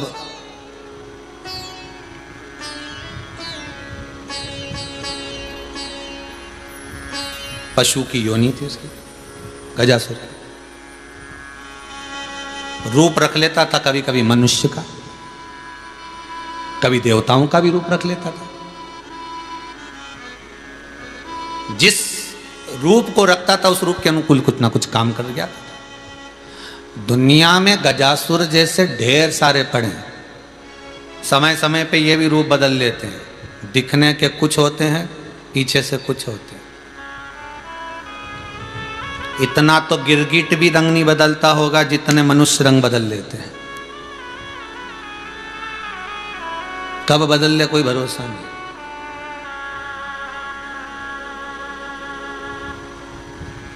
फिर वही बात आ गई, सांप का तो जहर निकल गया तो समझ लो ये अब डसेगा तो जहर नहीं चढ़ेगा, पर मनुष्य का क्या निकाल दें कि ये आगे चल के छल नहीं करेगा, ये कपट नहीं करेगा, ये बेईमानी नहीं करेगा, ये झूठ नहीं बोलेगा, प्रपंच नहीं करेगा, इसका क्या निकालें।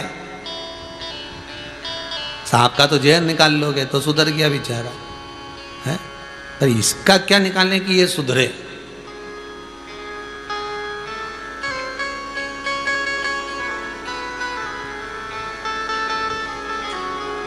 बहुत मुश्किल है पहचान, बहुत मुश्किल।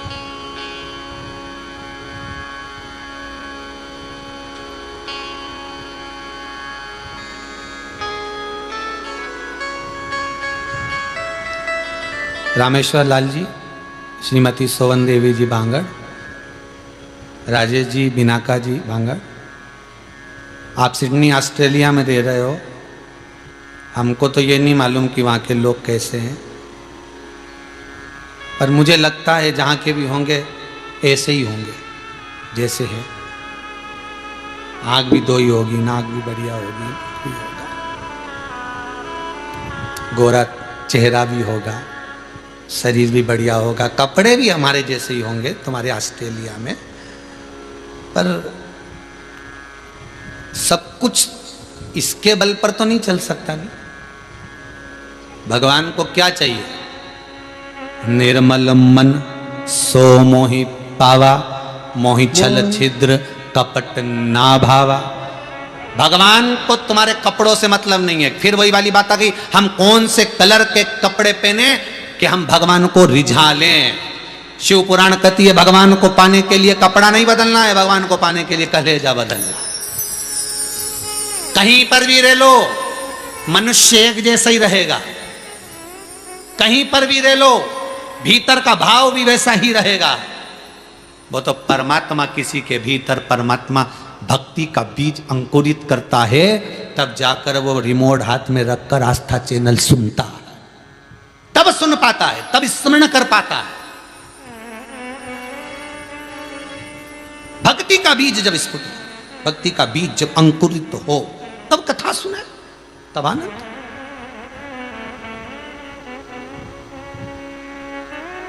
महाराज गजासुर कभी देव बन जाता है, गजासुर कभी पशु बन जाता है, गजासुर कभी असुर बन जाता है। ये इसकी वृत्ति जिसके अनुसार जैसा बन रहा है। मनुष्य भी ऐसा ही है, समय समय पर बहुत रूप बदलता है। गिरगिट तो कम रूप बदले नहीं, ये ज्यादा बदले। इसको पहचानना ही कठिन है। गिरगिट के देख के पहचान जाओगे गिरगिट है, इसके कैसे पहचान? सब एक जैसे तो दिखे। रूप कब बदले, कब भीतर से कपट उगल दे, कब छल कर जाए, कब कपट कर जाए, कब बेईमानी, कब असत्य, साथ रहकर भी छल कर जाए, इसका कोई भरोसा नहीं है। इसको कैसे पहचानोगे? सांप का तो जहर निकाल दोगे, इसका क्या निकालोगे?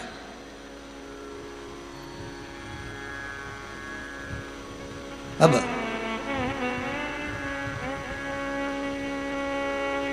गजासुर को देखा, देवताओं ने शंकर भगवान की स्तुति करी, भोलेनाथ शिव शंकर है कैलाशी, है अविनाशी, है ओ घड़ी, है ओ घड़दानी, कृपा कर। शंकर बोले क्या हुआ, हुआ क्या ये बताओ। ये गजासुर बड़ी तकलीफ दे रहा है, बहुत कष्ट पहुंचा रहा है। अच्छा, शिव जी ने कहा ठीक है, समय आन दो, इसको मार दिया जाएगा। समय का इंतजार करना, आएगा। घोड़े के भी दिन फिर जाते हैं, कभी कभी समय आता है। बस कोई सदगुरु एक बार मिल जाएगा ना, तो ये घोड़े के ढेर को भी खाद में बदल जाएगा। कितना गाय का गोबर निकलता निकलता निकलता, डालते जाओ डालते जाओ डालते जाओ, एक कचरे में डालते गए डालते गए डालते गए। और जब खेत में जरूरत पड़ी तो केसाबती का एक ट्राली खाद दे दो तुम्हारे यहाँ की, कितना की, तो कि हम 2 ट्राली भूसा पटक देंगे, तुम तो बस खाद दे दो। मतलब वो खाद की भूसे में जोरदार काम कर। तो कोई सदगुरु होगा जो उसकी खाद को बना देगा। घोड़े के कचरे को भी जो खाद बनाकर बेच दे, वो सदगुरु हो सकता है। कीमत बना दे तुम्हारी, वो सदगुरु हो सकता। शंकर जी ने कहा जरा इसको मारने से पहले कोई गुरु के पास इसको भेज दूं जिससे इसकी जिंदगी संवर जाए। शिव महापुराण में लिखा है गजासुर इतना उपद्रवी था, रूप बदल बदल के उपद्रव मचाता था। शंकर भगवान ने कहा अभी नहीं मारूंगा, समय का इंतजार करूंगा, कोई सदगुरु इसकी जिंदगी में आ गया तो इसकी जिंदगी को बदल देगा, उस गुरु का मुझे इंतजार है। समय आए, गुरु का इंतजार रहे कि कोई सदगुरु मिल जाए जो जिंदगी सवार दे। और आया गजासुर के जीवन में। एक बार देवऋषि नारद निकल के जा रहे थे, देवऋषि नारद निकल कर जा रहे थे, गजासुर को देखा, बड़ा सुंदर रूप धर कर नहा रहा था, स्नान कर रहा था। नारद जी ने वहीं जाकर कहा ओ गजासुर। गजासुर बोले वो बड़वा देवऋषि नारद तुम। तुरंत उसने कपड़े पहने और बाहर निकल के देवऋषि नारद को प्रणाम किया। भले असुर है, भले राक्षस है, पर नारद जी को प्रणाम करा, मतलब समझना। जब नारद आते थे तो लंकाधिपति भी प्रणाम करते थे, कंस भी प्रणाम करता था। जब नारद आते थे तो अच्छे अच्छे हिरण्यकशिपु हिरण्याक्ष तक प्रणाम करते थे। मतलब इनके भीतर कहीं ना कहीं तो परमात्मा की भक्ति थी, थोड़ी बहुत तो थी, इसलिए तो परमात्मा को इनको मारने के लिए आना पड़ा।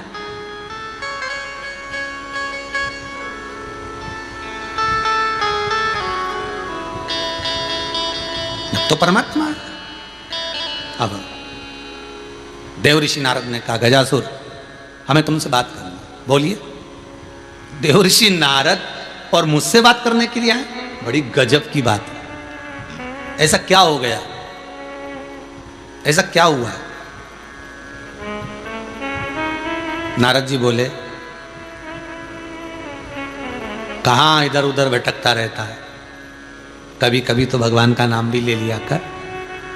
एक राक्षस के सामने इतनी बड़ी बात कह देने के लिए भी दम चाहिए रे, ईमानदारी की बात है। जो भगवान से बहुत चिड़े नहीं, बहुत चिड़े, हम तो मंदिर नहीं जाए, हम तो शंकर जी के एक लोटा पानी नहीं चढ़ाए, हम तो शंकर जी का प्रसाद नहीं लें, हम तो ये नहीं करें, हम तो वो नहीं करें। और ऐसे व्यक्ति के सामने एक बार जाके बोल दो हर हर महादेव तो बापड़ा। अब देवऋषि नारद उससे करे कि कभी तो भगवान का नाम ले लिया कर। गजासुर बोला भगवान का नाम मैं लूं कि भगवान मेरा नाम ले? इसको असुर प्रवृत्ति कहते हैं, इसको राक्षस प्रवृत्ति कहते हैं। असुर प्रवृत्ति इसको कहते हैं। ये असुर प्रवृत्ति का भाव है। मेरा समय आन दे, दिखा दूंगा एक एक को, ये असुर प्रवृत्ति है। मेरा समय आन दे, एक एक को नहीं दिखाया नहीं तो मेरा नाम नहीं, आन दे मेरा समय, तब दिखाऊंगा मैं हूं क्या। और यही बोलते बोलते बोलते बोलते एक दिन छाती में दर्द हो गया, बापड़ा नीचे टपक गया, चक्कर खा के नीचे गिरा। परिवार वाले हॉस्पिटल ले गए, डॉक्टर साहब ने कह दिया इसका समय आ गया। तब समझ में आया कि समय आना इसको कहते, नहीं तो इतने दिन से अकड़ में कह दिया मेरा समय आन दे, मेरा समय आन दे, तब दिखा।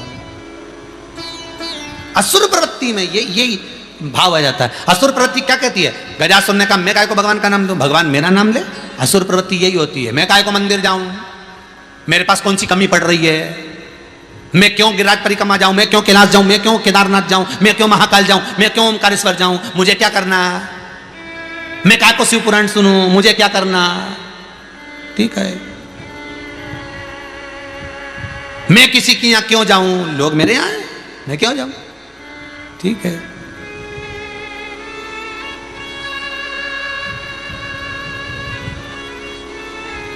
बस वही सम्मुख आ गया। देवऋषि नारद बोले काम करोगे? हाँ बोलो। तुम मंदिर नहीं जा सकते, कोई बात नहीं, तुम भगवान का नाम नहीं ले सकते, कोई बात नहीं। गजासुर एक काम तो कर सकते हो, क्या?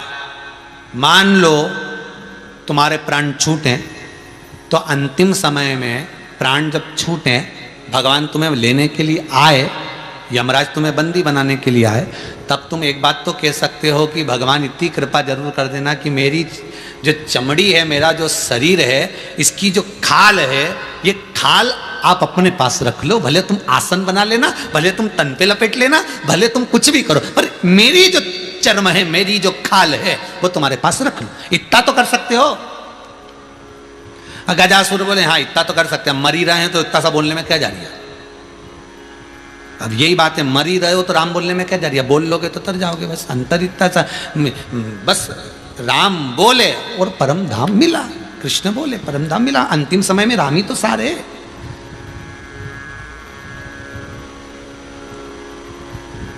अंतिम समय में है ही क्या। सज धज के जिस दिन मौत की सहजादी आएगी, न सोना काम आएगा न चांदी आएगी।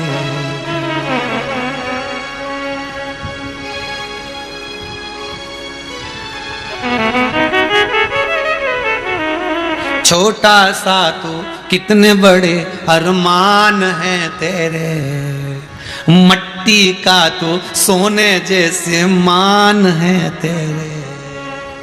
मट्टी की काया एक दिन मट्टी मिल जाएगी, न सोना काम आएगा न चांदी आएगी। कुछ भी नहीं, सब बड़ा। क्या करोगे?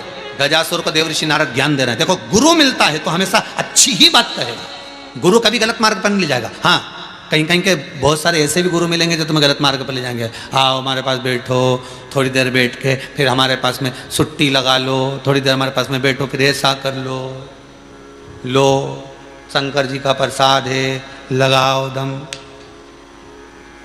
कई कई ऐसे भी गुरु हैं, लगाओ दम मिटाओ गम, बैठो हमारे पास में। और ये तो खुद पी रहा है, साथ में इनके भी पकड़ा दिया, चेला के भी लगा और चेला भी चालू। अब पत्नी के कहाँ जाते हो, दिखते नहीं हो, नौकरी कर रहे हो, सर्विस कर रहे हो, तुम्हारा चेहरा देखो कैसा हो रहा है। अब वो क्या बताए कि गुरु ने ही चेले को बिगाड़ दिया, उसने भी लगा दिया। पहली छुट्टी गुरु जी लगा रहे, दूसरी चेले को दे रहे, चेले से दूसरे चेला, तीसरा चौथा से पांचवा। होटल में जा रहे तो गिलास धो के पानी पी रहे हैं, यहाँ तो एक ही में सब निपटा रहे हैं। गजब गजब।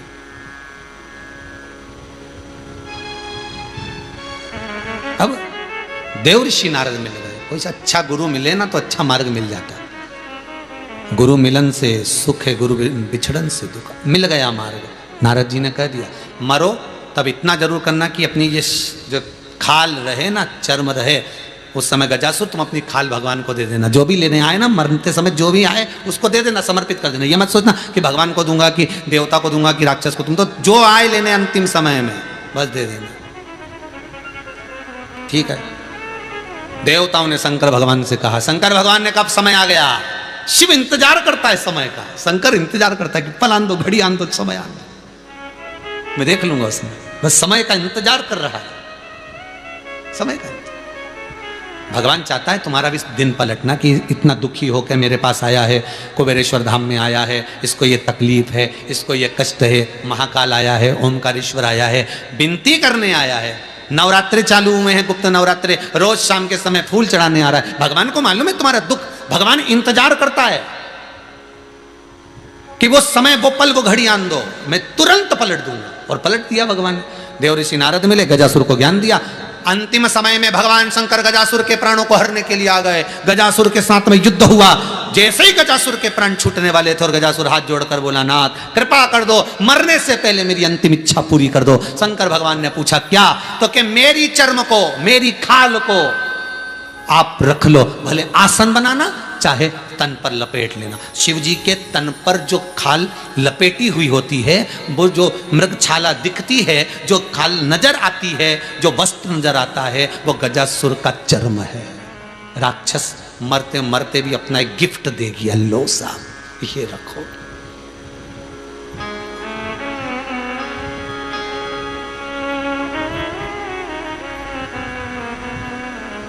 लोग जाते जाते जिससे झगड़ा हो जाता है ना, जिससे लड़ाई होती है, तो लोग उससे गिफ्ट वापस ले लेते हैं। तुम देखना, अच्छा आपस में जब तलाक होता है लड़का लड़की का, तो नहीं लेते, हमने तुम्हारे को इतना सामान दिया था, लिस्ट बना कर दिया था, अलमारी थी, फ्रिज था, वॉशिंग मशीन थी, हाफ सेट था, फुल सेट था, चलो दो। अब हमने भी तुम्हारे को चेन अंगूठी दी थी, वो सामान दिया वापिस दो। दोनों एक दूसरे ले लेते। दोस्त दोस्त की लड़ाई होती है तो तुरंत, हमने तो तेरे जन्मदिन पे ये दिया था, चल दे, तो वापिस ले लिया, जा ले लो। अब पर भगवान कैसा है और भगवान का भक्त कैसा होता है। जो भगवान को देता है वापिस नहीं लेता है। दे दिया, आप ये रखो, तन पे लपेटना, औघड़दानी। आपके पास में ये गजासुर की जो चर्म रहेगी ना, इस गजासुर की चर्म यदि आपके पास में रहेगी तो आपको मेरी याद बनी रहेगी। कुछ ऐसा कर जाओ, व्यक्ति बनकर मत जाना, व्यक्तित्ववान बनकर जाना। कुछ ऐसा कर जाओ कि दुनिया के लोग तुम्हारे जाने पर याद करें कि साहब वो था, वो ऐसा, वो वैसा। कुछ ऐसा कर जाओ, कुछ ऐसा कर जाओ। ठीक है, गजासुर ने अपनी चर्म दे दी, शिवजी ने स्वीकार कर ली। आज शंकर भगवान उस चर्म को धारण कर कर पार्वती के पास पहुंच गए। मां जगत जननी जगदम्बा पार्वती ने पूछ लिया, ये तन पर क्या लपेट लिया आपने, क्या पहना हो, है क्या ये? मेरा भोलेनाथ तो कर्पूर गौरम करुणावतारम संसार सारम।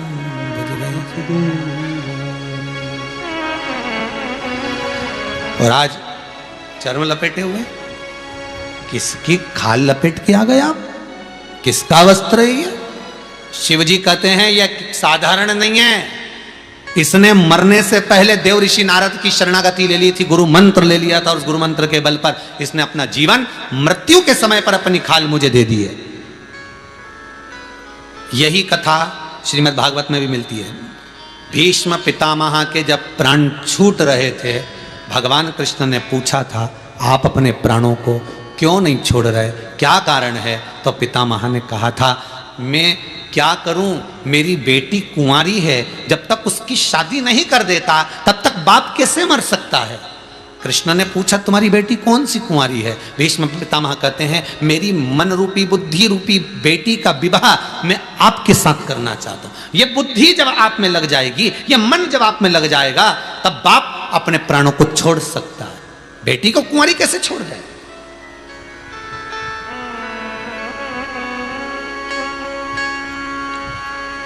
बेटी को कुंवारी कैसे छोड़? ये बुद्धि मैं आपको देना चाहता हूं। गजासुर चर्म दे दिए, खाल दे दी, और भीष्म पितामह बुद्धि दे दी। मरते समय का सबसे बड़ा संवाद है महाराज, बहुत ध्यान देना, बहुत अच्छे से सुन लो। जब प्राण छूटेंगे कोई पास में नहीं होगा, एक क्षण के लिए भगवान अकेले में छोड़ेगा आपको। मरने वाले व्यक्ति के प्राण सबके सामने जाएं, ये बहुत बड़ी बात है। नहीं तो कोई भगवान ऐसी कृपा कर देता है कि परिवार वालों को कहीं पानी लेने भेज देगा, कहीं डॉक्टर लेने भेज देगा, कहीं कहीं भेज देगा, अकेला पटक देगा थोड़ी देर के लिए। क्यों पटकता है भगवान? इसलिए पटकता है कि तू मेरा स्मरण कर ले और मुझे याद कर ले और मेरे साथ चल दे, मेरे साथ चल। सबको हटा मार्ग से, सब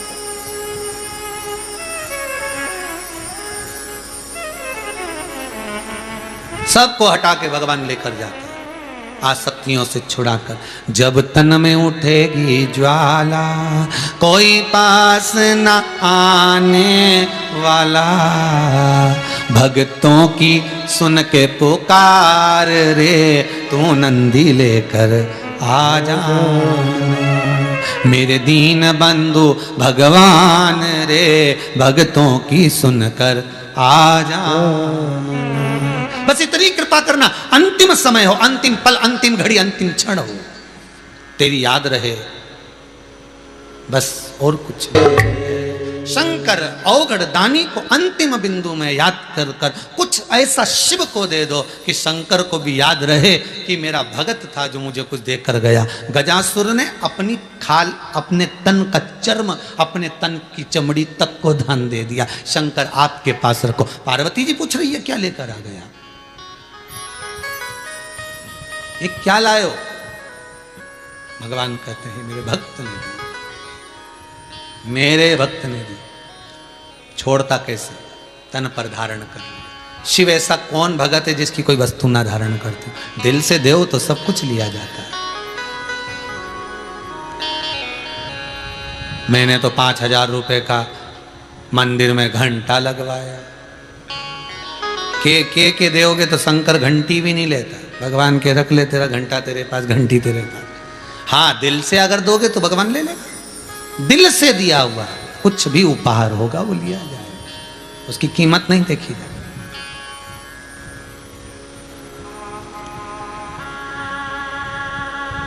समय शिव कथा कहती है, शंकर का अनुमोदन कहता है। जब गणेश जी महाराज के विवाह का प्रसंग आया, पार्वती जी ने कह दिया बेटे का विवाह करना है, सुंदर कन्या हो, अच्छी कन्या लाए। फिर विश्वरूप जी की बेटी के साथ में, रिद्धि सिद्धि के साथ में भगवान भूतनाथ भूतेश्वर भगवान शंकर के पुत्र श्री गणेश जी महाराज का मंगल विवाह पक्का हुआ। मंगल विवाह, विवाह की तैयारी हुई। शंकर जी के परिवार में 2 बहुएं आ गई, रिद्धि और सिद्धि। रिद्धि और सिद्धि आ गई। बहू किसी की भी आए, किसी की भी बहू आए, वो दहेज नहीं लेकर आती। दहेज लाए वो भी ठीक नहीं। बहू आए, भगवान से प्रार्थना करना दहेज लेकर नहीं आए। दहेज लेकर आएगी 50 बार दिखाएगी। दहेज लेकर बहू ना आए, भगवान से प्रार्थना करना कि बहू गणेश जी की जैसे आई थी रिद्धि सिद्धि लेकर, ऐसी रिद्धि सिद्धि लेकर मेरी बहू मेरे घर में प्रवेश करे। कार वाली बहू नहीं चाहिए, संस्कार वाली बहू चाहिए। कार वाली बहू कभी भी कार लेके भग जाएगी, हमारी कार हमको दो, हम तो जा रहे। संस्कार वाली बहू कभी नहीं जाएगी। कार वाली तो अकड़ दिखाकर पति को लेके कार में बिठा के कब छूमंतर हो जाए, वो छूमंतर एक अगरबत्ती भी होती हो तो वो छूमंतर जैसे मच्छर भग जाए, ऐसे समझ लो। कार वाली आएगी तो कभी भी कार में पति को बिठाएगी, बच्चों को बिठाएगी, सामान रखेगी, लड़ाई झगड़ा करा, कार में भरा, लेके छू। और संस्कार वाली आएगी तो ना जाने कितनी कारों की लाइन लगवा देगी। उसके चरण अच्छे होना चाहिए, उसका मन अच्छा होना चाहिए, तो पति को समझा समझाकर गाड़ियों की लाइन लगा देगी। संस्कारवान चाहिए। शंकर जी की बहुएं संस्कारवान थी। आपसे भी निवेदन, आपके जीवन में भी संस्कारवान बहुएं आए। भगवान शिव से प्रार्थना करना, बाबा भोलेनाथ जी से विनती करना। आज कथा का 6ठा दिवस है, कल कथा का विराम दिवस रहेगा। वही 2 बजे से 5 बजे तक कथा का क्रम रहेगा। बड़े आनंद से कथा को श्रवण कर आस्था चैनल पर, फेसबुक, यूट्यूब पर बड़े आनंद से कथा का रसास्वादन करिए और अपने जीवन को सार्थक बनाने का प्रयास करिए। अपने जीवन को सार्थक करिए। अपने भीतर की कुछ गलतियों को निकालकर बाहर पटक दो कचरे की तरह, और अपने जीवन को निर्मल बनाइए। शिव महापुराण को भीतर उतारिए, अमृत तत्व का आनंद लीजिए। ऐसी पावन शिव महापुराण की कथा सिडनी ऑस्ट्रेलिया में बैठकर श्री रामेश्वर लाल श्रीमती सोवन देवी बांगड़ परिवार करा रहा है। भाव भक्ति से आज कथा का 6ठा दिवस यहाँ विराम हो रहा है। कल कथा वही प्रेम से आनंद से 2 से 5 आनंद लेंगे। कथा का विराम दिवस कल रहेगा। 7वें दिवस की कथा को श्रवण कर अपने जीवन को सार्थक बनाएंगे। हर हर महादेव। हर श्री शिवाय नमस्तुभ्यं। श्री शिवाय नमस्तुभ्यं। श्री शिवाय नमस्तुभ्यं। ओम नमः शिवाय। ओम नमः शिवाय। ओम नमः शिवाय। ओम नमः शिवाय। श्री शिवाय नमस्तुभ्यं। श्री शिवाय नमस्तुभ्यं। श्री शिवाय नमस्तुभ्यं। श्री शिवाय नमस्तुभ्यं। श्री शिवाय नमस्तुभ्यं। श्री शिवाय नमस्तुभ्यं। श्री शिवाय नमस्तुभ्यं। श्री शिवाय नमस्तुभ्यं। श्री शिवाय नमस्तुभ्यं। श्री शिवाय श्री शिवाय नमस्तुभ्यं। ओम नमः शिवाय।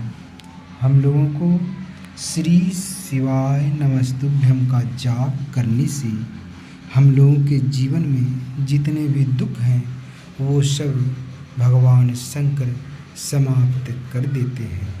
और शिव महापुराण की कथा को नित्य प्रतिदिन सुनने से हम लोगों के जीवन में सुख और शांति आती है और भगवान शंकर हम लोगों के हर इच्छा और मनोकामना को पूर्ण करते हैं।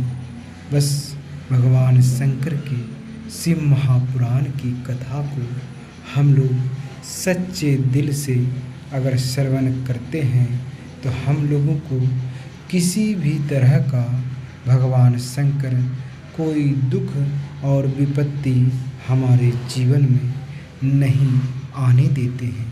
इसलिए शिव महापुराण की कथा को अगर हम लोग नित्य प्रतिदिन अपने घरों में टीवी के माध्यम से अगर सुनेंगे और हमारे परिवार में जितने भी सदस्य हैं सब अगर सुनेंगे तो सबकी मनोकामनाएं पूर्ण होगी और उनके घर में कभी रोग व्याध नहीं आएंगे। इसलिए शिव महापुराण की कथा को नित्य सुने।